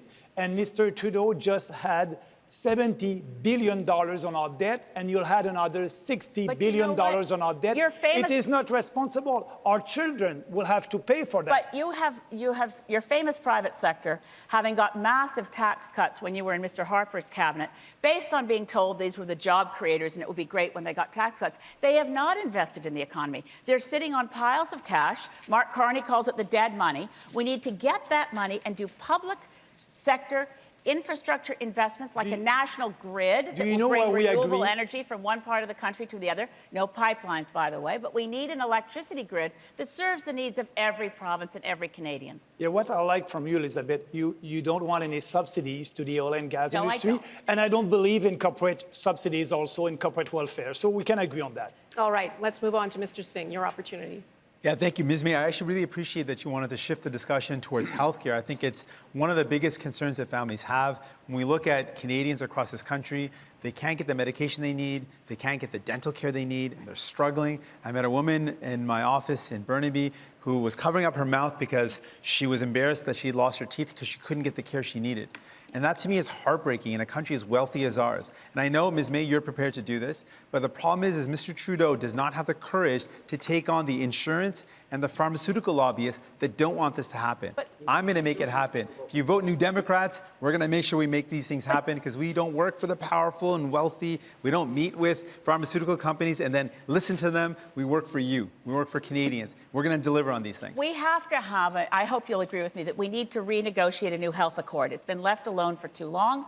We need to get back at the table. The constituents in my riding, I just did 8 debates with the local candidates in my riding. By the way, all of you guys can be proud, except for you, Mr. Blanchet. All of you can be proud of the candidates you have running locally because I've been in 8 debates with them in the last week. But one thing we heard from every constituent in every town hall meeting is we are suffering from a lack of family doctors. We need an investment in our healthcare. The wheels are falling off the bus, and Mr. we Trudeau need has to invest. Mr. Trudeau has continued the same cuts brought in by the Conservatives. Mr. Scheer, your opportunity. Well, the question was about affordability and household debt. And household debt. And the entire theme of our platform is leaving more money in the pockets of Canadians so that they can get ahead. It's time for Canadians to have a break. Our universal tax cut will mean $850 in the pocket of a hardworking average income Canadian. We're going to bring back the children's fitness tax credit to make raising children more affordable. We're going to bring back the green public transit tax credit to make taking the bus or the train more affordable as well. We're going to help fight climate change by bringing in the green home renovation tax credit, which will put money in the pockets of Canadians and help lower emissions. And we're going to pay for that. I'll just finish. It'll cause them to go through the roof. The way we're going to pay for those is by cutting corporate welfare and reducing Canada's foreign aid budget by 25%. So we're going to stop sending money to the relatively well-off countries. We're going to bring that money back home so that Canadians can get ahead. Mr. Scheer, that may be the worst idea in your whole non-platform, is the cutting of foreign aid. I wear this little pin. This is the Sustainable Development Goals of the United Nations, to which this country is committed. Ending poverty within the next decade, within Canada and globally, is actually possible, but not if we ever had the misfortune of having your I believe we should take that money and bring it back home so that Canadians greedy can and get selfish ahead. policies. It's not greedy to put money in the pockets of Canadians, Ms. May. We're I going- fundamentally disagree with you. We're going to stop you there. It destabilizes the world, what you're proposing. Italy, We're going to stop you there Iran, so that we can hear Mexico. from another Canadian, please. On the theme of affordability, one of the many places Canadians are watching tonight is in Yellowknife, Northwest Territories. Here's the scene at the Copper House restaurant. And earlier we heard a question on affordability from Scott Marsden. Hi, my name is Scott Marsden from Yellowknife. My question is, what is your government going to do about the growing crisis of income inequality and affordability in Canada? Ms. May, first to you. I've been in that restaurant. Hello, Yellowknife. Good to see you again. Look, we must act for income equality. We need to look at the fact that over the years, the gap between the various wealthiest Canadians and the average Canadian is continuing to expand. We're calling for a tax commission. We haven't had a proper tax commission since the 1960s to examine our tax code, to see if it's still progressive, to find out if all these corporate boutique tax cuts that have piled up over one after the other after successive governments is taking money away from those Canadians who need it most and allowing those who really have massive income to continue, as many Auditor Generals have found, to be treated by Canadian Revenue Agency as if they have special status and don't have to pay their taxes. Ms. May, thank you. Mr. Blanchet. First, I must say that if saying untrue things at the end of time is your way to do things, collaboration might be done already. However, about the issue, if federal government was to respect jurisdiction of provinces, it would take less time, it would cost less money, and provinces and Quebec could do what they have to do about health care, bring the money that is owed to Quebec and provinces. This is what has to be done. Lodging, the money should be given to provinces and Quebec because it is mostly, if not only, their jurisdiction. That helps people. Mr. Trudeau, to you. The question is about income inequality and what you would do. We recognize that we need to help people more directly. That's why the first thing we did was lower taxes for the middle class and raise them on the wealthiest 1%. We're moving again forward with a tax break for low and middle income Canadians and nothing for the wealthiest, unlike Mr. Scheer's universal tax credit. We're also moving forward by increasing the Canada Child Benefit, which has lifted hundreds of thousands of families out of poverty by 15% for kids under 1. We're increasing the old age security for seniors over 75. We're making sure that students have an easier time paying back their student debts by not having to pay back until they're making $35,000 a year. We're investing in Canadians. Mr. Trudeau, thank you. Mr. Bernier, your turn. First of all, I think it is important to be able to have a discussion about what is important for Canadians. We are the only party that will balance the budget in 2 years. All the other parties on the stage will spend and spend and spend. That is not a solution. The credit card is full, but we will do that without cutting services. We will cut corporate welfare, all the corporate welfare, $5 billion that we can save there. All these political parties, the only promise that they do everything to get your vote. I promise you to do nothing except balancing the budget, and after that, lower your taxes. That's the only responsible policy. Mr. Bernier, thanks. Mr. Singh, to you. I want to thank Scott for the question. Income inequality is massive. There's also massive wealth inequality. And these are not just esoteric academic discussions.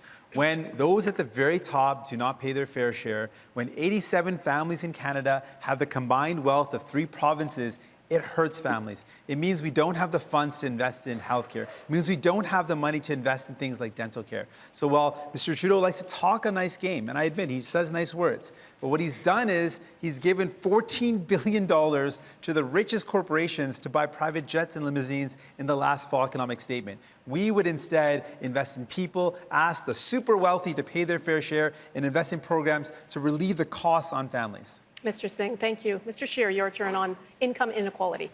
Well, actually, Mr. Trudeau has his facts wrong again. Our universal tax cut drastically is much better for middle-income Canadians than his proposal. And he thinks that someone earning $47,000 a year is somehow too rich for a tax cut. I disagree.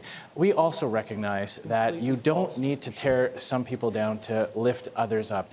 Justin Trudeau's attack on small businesses, threatening them, making it harder for them to grow and expand and offer the types of opportunities that lead to the jobs that have much higher income earnings, was precisely part of the problem over the last 4 years, all the while protecting people who have inherited trust funds. We will take a different approach. We will ensure that our entrepreneurs have the support they need to grow and succeed. Mr. Scheer, thank you. We're going to move on now. I have a question for the Bloc Québécois leader, Yves-François Blanchet, after which each one of the leaders will have a chance to debate him one-on-one. Mr. Blanchet, Quebec is one of 5 provinces to receive federal equalization payments in 2019. It received $13.1 billion, the highest amount of any province. That's a benefit of being part of a federal system where wealth is shared. You've referred to the money as an assistance check. Premier Legault has said he wants to wean Quebec off equalization payments. Do you agree with that? And if so, how would that make life more affordable for Canadians? Thank you for the question. First, the very system called equalization is based on some flawed reasonings, flawed ways to analyze things. And this is why we propose something else that would progressively replace it. Oil provinces are very wealthy and have developed those resources with money from all across Canada, including Quebec. And today, they are using it as a threat over Quebec, which citizens do not want to be a passage for this oil through their territory because they rely on clean energy and believe this is the only responsible way to do things. We propose a kind of equalization that would be based without any constitution change on how provinces perform in fighting climate change. Those who are over the average pay, those who are under the average receive the money, giving a strong encouragement for everybody to reduce GHG emissions. Mr. Blanchet, thank you. Let's go. The leaders will all have a chance to debate this one-on-one, 1 minute each, beginning with you, Mr. Trudeau. Thank you, Dawna. Equalization exists so that every Canadian across the country, regardless of the province they're born into or live in, accesses the same quality of services right across the country. It is not a perfect system, but it is a system that ensures, as much as we can, equality of opportunity across Canada. We've continued to engage with provinces across the country on updating the equalization formula in ways that are fair, and it is something that continues to bind this country together. Unfortunately, you, Mr. Blanchet, as a sovereigntist, are always looking for opportunities to create fights between Quebec and the rest of Canada to advance your separatist agenda. We have paid for the development of oil in Western Canada, and you make us pay again with this idea of buying a pipeline over there. And tell me something, what can a Canadian do that a Quebecer cannot do? Why would we need anything? I think by definition, a Quebecer can do anything a Canadian can do because a Quebecer is a Canadian and will remain a Canadian under my watch. Monsieur Blanchet. Gentlemen, thank you. Mr. Bernier, you now have the opportunity to debate Mr. Blanchet. Yes, speaking about the equalization, I'm the only leader who's ready to look at the equalization formula for being sure that the formula will be less generous and fair for every province. Let me explain. It is not fair to tax people out west and also in Quebec because Quebecers, are proud and they want to live in a richer province. So what we must do, we must give the right incentive to provinces to develop their own natural resources. That's so important to have a discussion about the equalization, and they don't want to have that discussion. Let's be less generous and fair for every province. Why? Why? Because it is important when you have people in Alberta. 20% of people in Alberta wants to have the discussion, and let's have that discussion. Okay, Quebecers receive less money from equalization per capita than anybody else who receives it in Canada. Do you mind about stopping those lies? All right, Mr. Blanchet, Mr. Singh, your opportunity to debate. Yes, I was thinking about ways we can make life more affordable. And this is where I think we can do a lot if we work together. This is one of the things I believe that we can build a better Canada if we tackle some of the challenges that people are facing. One of the things that we hear about a lot in Quebec is the cost of healthcare and that it's not there for them when they need it. If we work together, the Universal Pharmacare Plan is one where we use the buying power of all Canadians. It's still delivered provincially, but we can actually buy medication for lower costs and it will help out Quebec and it'll help out people. It is delivered provincially. And dental care would be, if we wanted to finance it, a provincial jurisdiction. You have good ideas, but your ideas always interfere and infringe into jurisdictions which are those of provinces and Quebec. So if you want to do that, please do it for Canada. Take our part of the money as the Constitution allows. We can do that, and we can work together. Quebec. The other thing we need to do is when we want to tackle the problems is housing. Housing is something that's concerning a lot of people. Federal money used to be invested in building, in partnership with provinces to build housing. We want to do that again. Mr. Scheer, thank you. Mr. Singh, pardon me. Mr. Scheer, over to you. I don't know how people are getting me mixed up. You're not allowed that. I wore a bright orange turban on purpose today. Mr.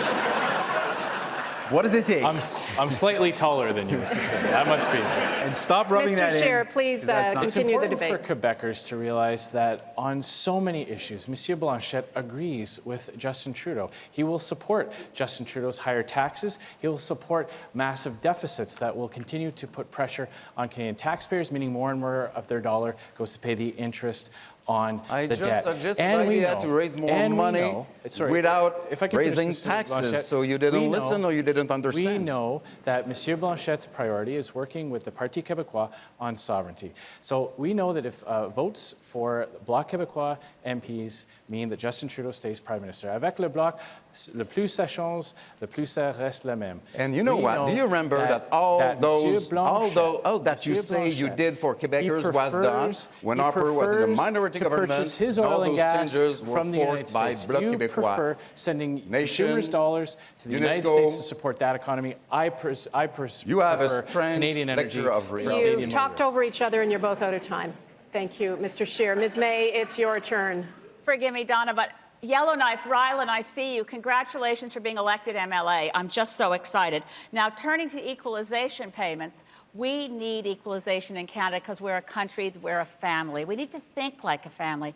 Your proposal, Mr. Blanchet, would be to put an extra burden on those parts of Canada, like Alberta, that have the toughest challenge to meet the climate crisis. We're concerned as Greens that we work together, that we not alienate Alberta. I had noticed that you had a strong sensibility for Alberta since your previous positions on oil were quite nice to them. No, they're not nice.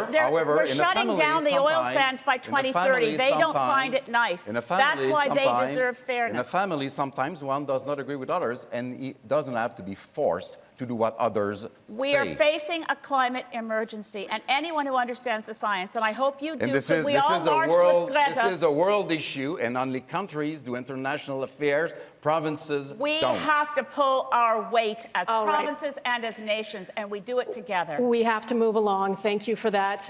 We will end this segment with another open debate. Yves-François Blanchet, it is your turn to ask any other leader a question on the topic of your choice. I wondered a long time. Mr. Scheer, you said in English a few months ago that you were strongly against the very idea of Bill 21 about laicity of the state in Quebec. Then you said in French in Quebec that you would do nothing against that law. But your very close collaborator, Mr. Alain Reyes, said the day before yesterday that you would protect the Bill 21. He said that in French, I must admit. You were the only one that would protect the Bill 21. Can you get to the question, please? How will you do that? It's very, the answer to this question is very simple, Monsieur Blanchet, and you know that I've always been very clear on this issue. We will not intervene in the court case that is currently before the courts. The elected officials of Quebec have taken this decision, and now it is before the courts, and the courts, will protect the law, not tolerate the law, protect the law. What will you do to protect this law? And in French. It's very important that a federal government respects and protects individual liberties and individual human rights. We will not pursue this court of action at a federal level. Your definition Mr. Scheer has the floor. In the law It's quite simple. I just might answered not that question, go in the Mr. same Blanchet. direction. Mr. Blanchet, C'est Mr. la même Scheer chose has en the floor. français, Monsieur Blanchet.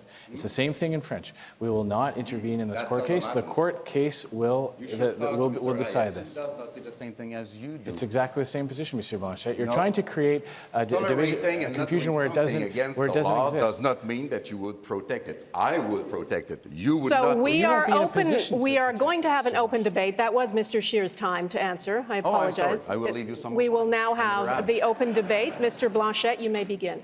Okay, Can I start speaking now? Because you spoke during my please answer. go ahead.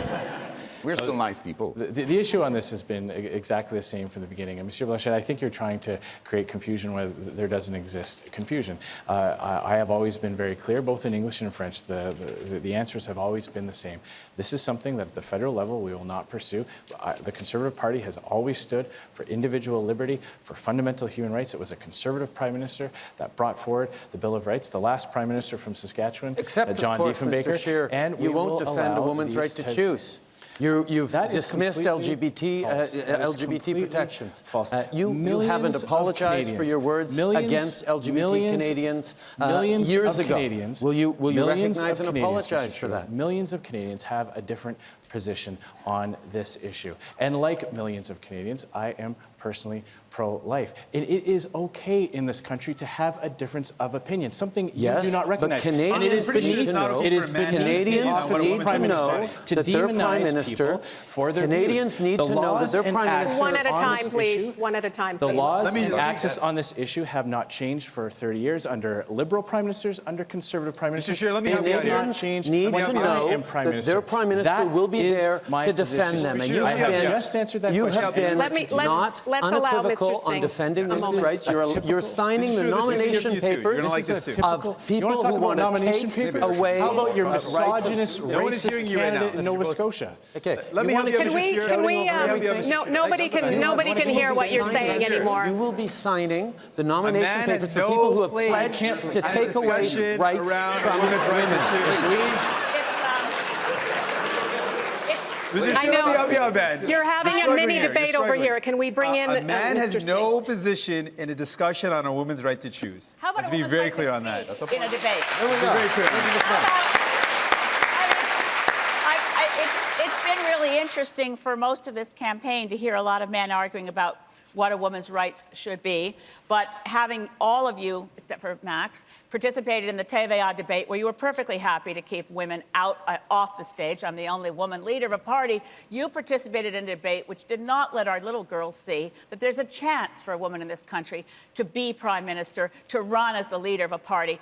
We must be clear as all leaders, and you are not clear, Andrew, that we will never allow a single inch of retreat from the hard-earned rights of women in this country, not 1 inch. This is But This what is a troubles me that typical- you're open to working with Mr. Scheer. Yeah. Sure, I and would Your, talk- your own MPs could come up with a law against abortion, and you said that you will tolerate it. This So is- don't I understand the said we point. don't liberal allow anyone to run in our tactic. party It's right who out of the doesn't liberal hold a playbook. pro-choice When they position. are in danger of We losing don't- an election, they Sorry. bring forward This these types clearly You can't Photoshop needs your more words. time. I'm Don't allow afraid we don't have any more issue, time. Unlike all the rest of you. Ms. May, thank you Photoshop very your much. words. We're going to have to move on.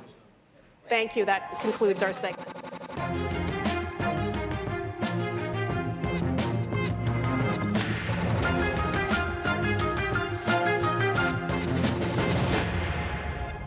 Hi, everyone. I'm Rosemary Barton from CBC News. Our next theme, we've already talked about it a little bit, but now we will for real, the environment and energy. And we will start with a question from another Canadian. We're going to go to a gathering of people watching the debate, this time at the Halifax Central Library. And we will talk to Britton Bancroft of Minto, New Brunswick, is there and has this question. Over to you. Hi, my name is Britt Bancroft, and I'm from Minto, New Brunswick. And I believe we live in an age of climate crisis. And this is the last election we have before a point of no return is reached. Furthermore, I believe that for many large corporations that pollute, the current system of fines and penalties associated with that polluting is just the cost of doing business. What concrete plans does each leader have to address big business polluting? Thank you, Britt. And the first answer goes to That Mr. is Blanchet. very interesting. What is considered as the most progressive system to fight climate change so far is this agreement between California and Quebec, this trade exchange system that forces businesses to lower their emission through time. And it works very well. And I had the privilege of completing the negotiation of such a system and signing it. And it should be used elsewhere. Simple taxes that return into the pockets of people without any change in incentive are not the solution. Doing nothing, hoping that some spirit will come and solve the problem is no solution either. That's it, Mr. Blanchet. Mr. Trudeau, over to you. As Mr. Blanchet said, Quebec and other provinces like BC have moved forward with putting a price on pollution. We've ensured that that price is put in right across the country because it is a mechanism that will both lower emissions and ensure that Canadians can afford this transition. The choice tonight is very clear between two parties that have very different views on climate change. Mr. Scheer wants to rip up the only serious plan on climate change Canada has ever had the day after the election, and we will continue to do more. We recognize we need to do more to fight climate change. That's why we're going to be surpassing our targets. That's why we're going to get to net zero by 2050. Mr. Bernier. At the People's Party, we are the only real environmentalist party. Why? First of all, we want to do things that are possible. We want to do things that are possible to protect our health, our air, our environment, our water. All the other leaders claim to save the world and to save the climate. They cannot. Canada represents only 1.6% of the green gas emissions. And they claim also to be able to achieve the Paris Accord target. They cannot. They have to impose a carbon tax of $300 a ton to do that, and they won't do it. They don't do it. They're hypocrites. We won't have a tax on carbon. Time's up. Time's up. Mr. Singh. Thank you very much. Thank you, Britt, for your question.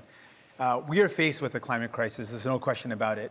We've got massive forest fires, which make it hard to breathe in some parts of Canada, in the west. We've got massive flooding, which means people are losing their homes in the east. This is a serious crisis. Now, while Mr. Trudeau has said a lot of nice things, let's look at what he's done. He said that he's for the environment, but then he continues to exempt the biggest polluters from his price on pollution. He says he wants to fight the climate crisis. And what does he do? He continues to subsidize oil and gas massively. He says he's a climate leader. What does he do? He buys a pipeline. There's a big gap between what Mr. Trudeau says and what he does. And Mr. Scheer, over to you next, sir. I find myself agreeing with you again, Mr. Singh.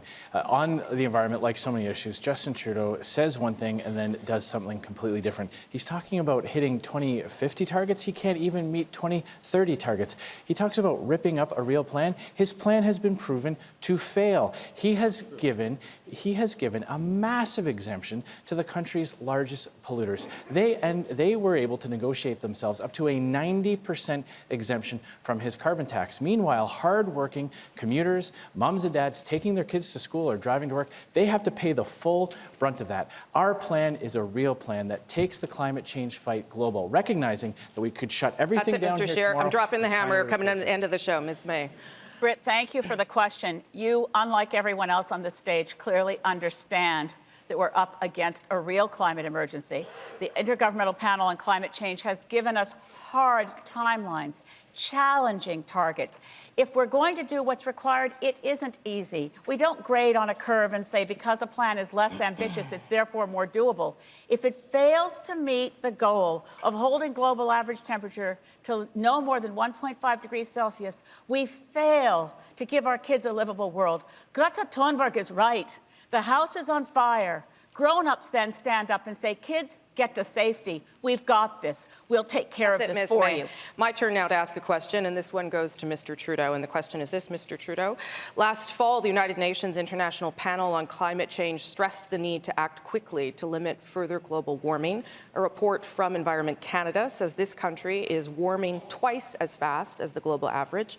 You say you are committed to combating climate change, but your government still proceeded with the purchase and approval of a new pipeline to the West Coast. Given the timeline and given what is at stake, should Canada not be moving more quickly away from further development of the oil and gas sector? And to that end, should the Trans Mountain expansion be Canada's last pipeline? We absolutely have to move faster. We absolutely have to do more. And that's why we put forward an ambitious plan to continue that is reasonable, that is doable, and is going to make sure that we get to not just surpass our 2030 targets, but go beyond it. We're banning single-use plastics. We're putting a price on pollution right across the country. And we are fighting those conservative premiers who do not want to do their part to fight climate change. We recognize that transition to clean energy will not happen overnight. While we do, we should have less oil by rail, and we need to get to new markets so we can invest all the resources, all the money coming in from this pipeline into that green energy transition, into fighting climate change. I know that's a big piece of the way we move forward, how we invest in the new economy, in that transition. That's what we've done. The choice tonight is, do we pick a government that doesn't believe in climate change or in fighting it, or do we continue on the track we are and be even more ambitious? Got to end it. I noticed you didn't answer the last part of that question, whether we were on our last pipeline. Mr. Bernier, your turn to debate Mr. Trudeau for 1 minute. Mr. Trudeau, I think we agree that we don't agree on climate change. I believe that there's no climate emergency. You believe the opposite. But you won't be able to achieve the Paris Accord target. I'm not saying that. That's the UN who said that. You need to impose a carbon tax of $300 a ton, and you don't do that. In 4 years, Mr. Bernier, let me finish. Elizabeth, she's right. Mr. Trudeau, let Mr. Bernier finish. Elizabeth, she's right, and you're right. She has a radical plan to fight climate change. It will destroy the economy. But what about you? Okay. You won't be able to... Mr. Bernier, Mr. We Trudeau's made it three-quarters of the way to reaching those 2030 targets. And over the next 11 years, including by planting 2 billion trees, we're going to get there. But Mr. Bernier, what you don't understand, what Mr. Scheer doesn't understand, is you cannot build a plan for the future of our economy if you are not building a plan that protects the environment and fights climate change. That's where both of you are completely wrong. Okay. Mr. Scheer, it's not your turn. Mr. Singh, your time to debate Mr. Trudeau. Mr. Trudeau, I know that you say a lot of nice things, and you've been saying a lot of great things on this stage today. But the problem is that you said a lot of these things in 2015, and you made it sound like you're going to make climate a big priority. But the reality is you did all these things. You bought a pipeline, you continue to subsidize oil and gas, and you continue to exempt the biggest polluters. So what's it going to take now for Canadians to believe that you're actually going to follow through on your promises? What's it going to take for you to follow through on these commitments? Because your words are not good enough anymore. Singh, we have reached three-quarters of the way to achieving our 2030 targets, and we're going to surpass them. But Mr. Singh, Canadians might be surprised to discover that your plan is to build a massive refinery in Alberta. And the only way to do that is with federal subsidies, because there's no private business case for it. Your plan to build a refinery in Alberta is worse for the environment than building a pipeline to the west. Mr. Singh, Mr. Singh. Not our plan. I don't know where you got that from. It's not our plan. We would immediately end fossil fuel subsidies. We'd immediately invest in clean energy. That's it. We would immediately do That's time. Mr. Scheer, it's your turn to debate Mr. Trudeau. Same question. When Justin Trudeau took office, there were 3 major pipeline projects ready to go. Under his watch, all of them have failed. He had to take $4.5 billion of Canadian tax money to put the Trans Mountain Pipeline on life support. And he did that by sending $4.5 billion of taxpayers' money to another country, to the United States, to be invested in the oil and gas sector there instead of here in Canada. His answer for his rationale for having 2 campaign planes was that he bought carbon offsets, which is just a thing that privileged people can do to keep polluting. Mr. Trudeau's chance to respond. Mr. Scheer, Mr. Scheer, Mr. Trudeau's chance to respond. Mr. Scheer, you did not buy carbon offsets for your transport because you don't believe that climate change is real. You need to actually act. Mr. Scheer, no one can hear you. In a way that is responsible, Mr. Scheer. And your plan is to rip up the only serious plan to fight climate change that Canada has ever had. All right. Canadians know how important this is. Time's up for you as well, Mr. Trudeau. Ms. May, over to you. To avoid catastrophic levels of global warming, we must double our current target. We must listen to science. We must not build the Trans Mountain Pipeline. It's not the last, because it gets canceled if we're serious. You can't negotiate with physics. You can't as Prime Minister, you can't as leader of the Liberal Party. There's a carbon budget. It doesn't budge. And that's why it's so heartbreaking for me to look at you today and know you could have done so much more the last 4 years. Please, God, you don't get a majority this time around because you don't keep your promises. From the Rockies to the Bay of Fundy, Conservative premiers have gotten elected on promises to do nothing on climate change, and we need a strong federal government to fight them, to make sure that we are moving forward on protecting the future generations from the impacts of climate change, But your goal Ms. May. is a target for failure. When you hang on to Harper's target of 30% by 2030, We you are are going to pass predestining that us. target, Ms. Well, May. you better get to double that target, or you never get to carbon neutrality by 2050. Time is up, Ms. This May. part Time of is the up, Ms. budget. May. Mr. Blanchet, you can talk to Mr. Mr. Trudeau. Trudeau, you claim to have done a lot, but Canada is the worst emitter of GHG in the G20 per capita. So that's not much of a success. But I have two questions from Quebec. First, will you agree with the demand of the Prime Minister of Quebec, Mr. Legault, that Quebec overview on environmental issues will have precedence over Canada's overview? Second question, do you promise after this judgment in British Columbia to not ever try to have a pipeline cross Quebec, ever? After 10 years of Mr. Harper's failures to get things built because he did not understand, you have to work with Indigenous peoples, you have to work with local communities, you have to respect environmental science. We brought in a process that does exactly that. And we work with the provinces on ensuring that there's not a duplication of environmental oversight. That's what Bill C-69 is all about. We know that the way we move forward is responsible and will be done in partnership. And that's the time. Mr. Trudeau, it's now your chance to ask a question of any other leader. You have 1 minute to do so, sir. We cut taxes for small businesses to 9%. We cut taxes for Canadians. We know that tax breaks for wealthy do not work to grow the economy. 10 years of Mr. Harper's failure has done that. And yet Mr. Scheer's platform, what we've seen of it, because most of it is still secret and will remain secret, apparently, like Doug Ford, that didn't work out so well for Ontarians, is to reduce taxes for the wealthiest Canadians, the multimillionaires, by $50,000, which is more money than most Canadians make in a year. Wrap it up. Why the $50,000 Mr. Scheer, tax you have break 1 minute for the to wealthiest? respond, Mr. Scheer. First of all, Mr. Trudeau, you seem to be oddly obsessed with provincial politics. There is a vacancy for the Ontario Liberal leadership, and if you are so focused on provincial politics, go and run for the leadership of that party, Mr. Trudeau. Secondly, your tax policy has meant that 80% of Canadian families pay higher taxes today than when you first took office. That is exactly true.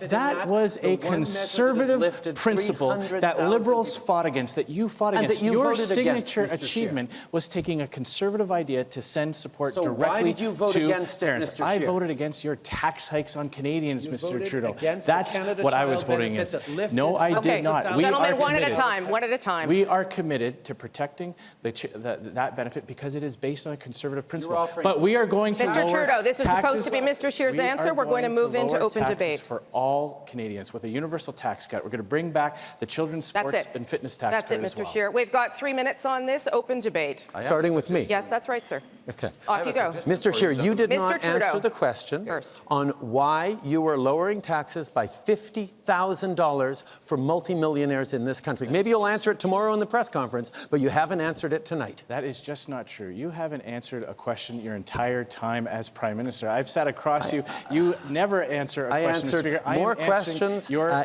question the House of Commons. Mr. Trudeau, let Mr. Scheer finish, please. Mr. Trudeau. I am rolling back your tax hikes on entrepreneurs, on small business. You called them tax cheats. These are the people in our community. For the wealthiest, they are saving up money to open up a second location, investing in people's training and education. Gentlemen, no one can understand anything Mr. Blanchet wants in. Mr. Scheer, Mr. Blanchet. You're both experts and multimillionaire. However, I have a suggestion for you.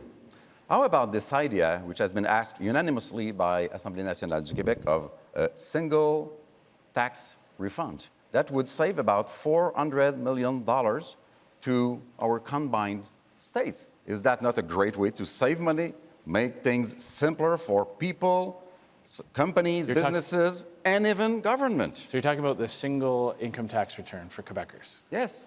I am the only federal party leader that can deliver on that, Monsieur Blanchet. That is something that I'm committed to. You might find yourself in a position where you need me to do that. I am committed to simplifying the lives of Quebecers by ensuring that they only have to fill out one single income tax. I want to clarify something with Mr. Scheer. Mr. Singh, yes, go ahead, Mr. Mr. Scheer, you talk a lot about tax cuts, but this is the reality. Thing is that Canadians can look across this country and see what the impacts of a conservative tax cut means. Translation, cuts to education, cuts to healthcare, vicious cuts to the most vulnerable people in society. That's what you do. The thing is, Mr. Trudeau, you sound a lot different. You sound a lot better, but you've done much of the same. You've given billions of dollars to the wealthiest, Singh, is and not your nothing. top 300,000 financiers, kids out of poverty cabinet ministers is not nothing. use tax havens. Mr. Scheer, you can respond, then Mr. Bernier. So under Trudeau's policy, Canadians are working harder and harder, but they're barely getting by or falling behind. Our policy will leave more money in their pockets, and we're going to do that, Mr. Singh, by protecting services like healthcare and education. We're going to get the money to pay for it by cutting corporate welfare and reducing Canada's foreign aid budget by 25%. That is going to pay for our tax cuts for all Canadians to leave more money in their pockets so that they can get ahead. Mr. Bernier. Not going to work. Mr. Scheer and Mr. Trudeau, it's all the same. It's all boutique tax credit. They won't cut tax for every Canadian. We have a platform with only 2 tax rates that would be fair for everybody. So everybody will save. The cost of our tax reform will be $35 billion. But we will do that only after balancing the budget. We'll use all our surplus. It's the only responsible way to give more money. I got a question. No, you had your chance. Ms. May wants in. Ms. With May. 2 weeks left in this election campaign, Canadians can know one thing. At this point, Mr. Scheer, with all due respect, you're not going to be Prime Minister. The question is going to be on a seat count if we have Mr. Trudeau in a minority or Mr. Trudeau in a majority. Voting for Green MPs is your very best guarantee, Canada, that you don't get the government you least want. Mr. Scheer can respond to that, and then we'll wrap it up. Well, I'm going to prove you wrong on that, Ms. May. You just watch on October 21st. I'll lay you bets right now. Mr. Bernier said something that is completely untrue. Under Justin Trudeau, we will see endless deficits, meaning more and more of Canadian tax dollars goes to pay the interest on that debt. We will balance the budget while still preserving Time core is up. services. And it's Maxime Bernier's chance to lead this part of the debate. You can ask one question to any other leader. 30 seconds, please. Yes. Andrew, Deja vu. you are calling yourself a conservative, but you don't want to balance the budget in 2 years. You will add $70 billion on our debt.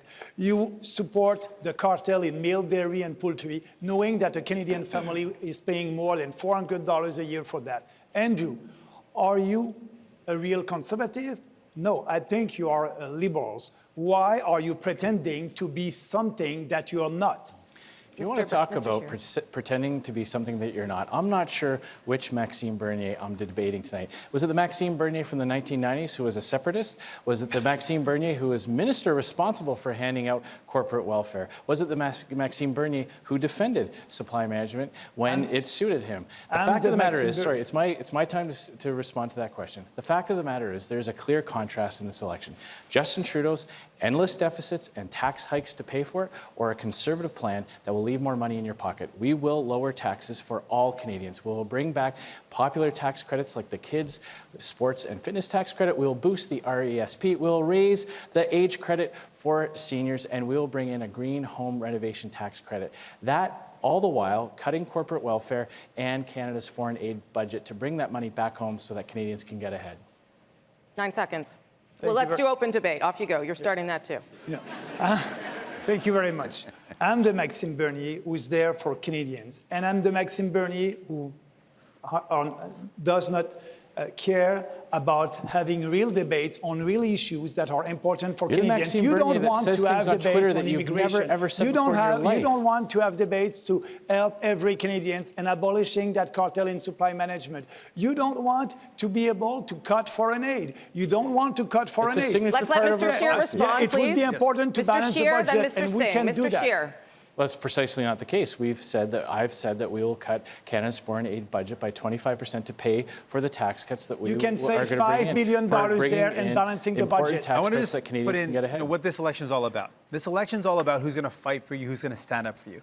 And we've seen with Mr. Trudeau, he says nice words, but he gave $6 billion in corporate loan write-offs last year, $14 billion to the richest corporations. He keeps tax havens open, he keeps loopholes open, he hasn't closed them in 4 years. We're in it for people. We're not in it for the rich. We're going to deliver universal pharmacare for all. We're going to deliver dental care programs. We're going to invest in housing. And we're going to fight the climate crisis like we mean to win it. That's what you get with New Democrats. I ask people to support New Democrats. Mr. Trudeau can respond. To account this Mr. government, Trudeau can to form respond. government Sir. in the next election. We have invested in Canadians. We made a very different choice than Stephen Harper did, very different choice than Andrew Scheer is proposing.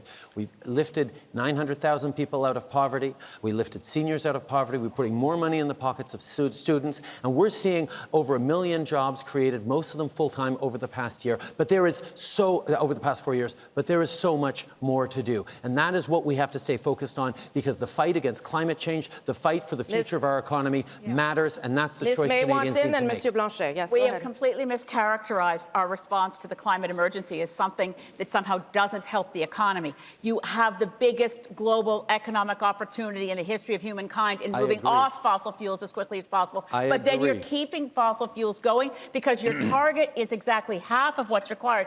If this election is anything, it's about trust and ethics, and we are in a climate emergency. We need grown-ups in the room to take responsibility. Mr. Blanchet. Mr. Singh said that he wants to fight for Canadians, and that's a good point. Who do we want to fight for? I want to fight for Quebecers, and Quebecers only. If we agree with the Canadian government, then let it be. If we don't agree, we're going to fight. And this is what Bloc Québécois has always done. And I can't wait pour avoir ces gens-là dire en français ce qu'ils ont dit en anglais aujourd'hui, jeudi. Ils vont le faire. Monsieur Scheer. The fact of the matter is, under Justin Trudeau, life will continue to get more expensive. He will continue to raise taxes. His carbon tax will go up. He's afraid to tell you how much it will go up by. Under the Conservative plan, we'll balance the budget, protect core services, and lower taxes for all Mr. Trudeau, 5 seconds to respond. Our price on pollution helps Canadians more than removing it does. Okay. Climate emergency. That's it. Thank you. That brings us to the end of this segment and to the end of this debate. We want to thank all of you, of course, for taking the time, our questioners tonight, and all of you for watching live in person and on your various screens. Just a reminder, as Monsieur Blanchet hinted at, that French language debate is later on this week, Thursday at 8 p.m. Eastern. On behalf of all my wonderful moderators and everyone here, have a good night.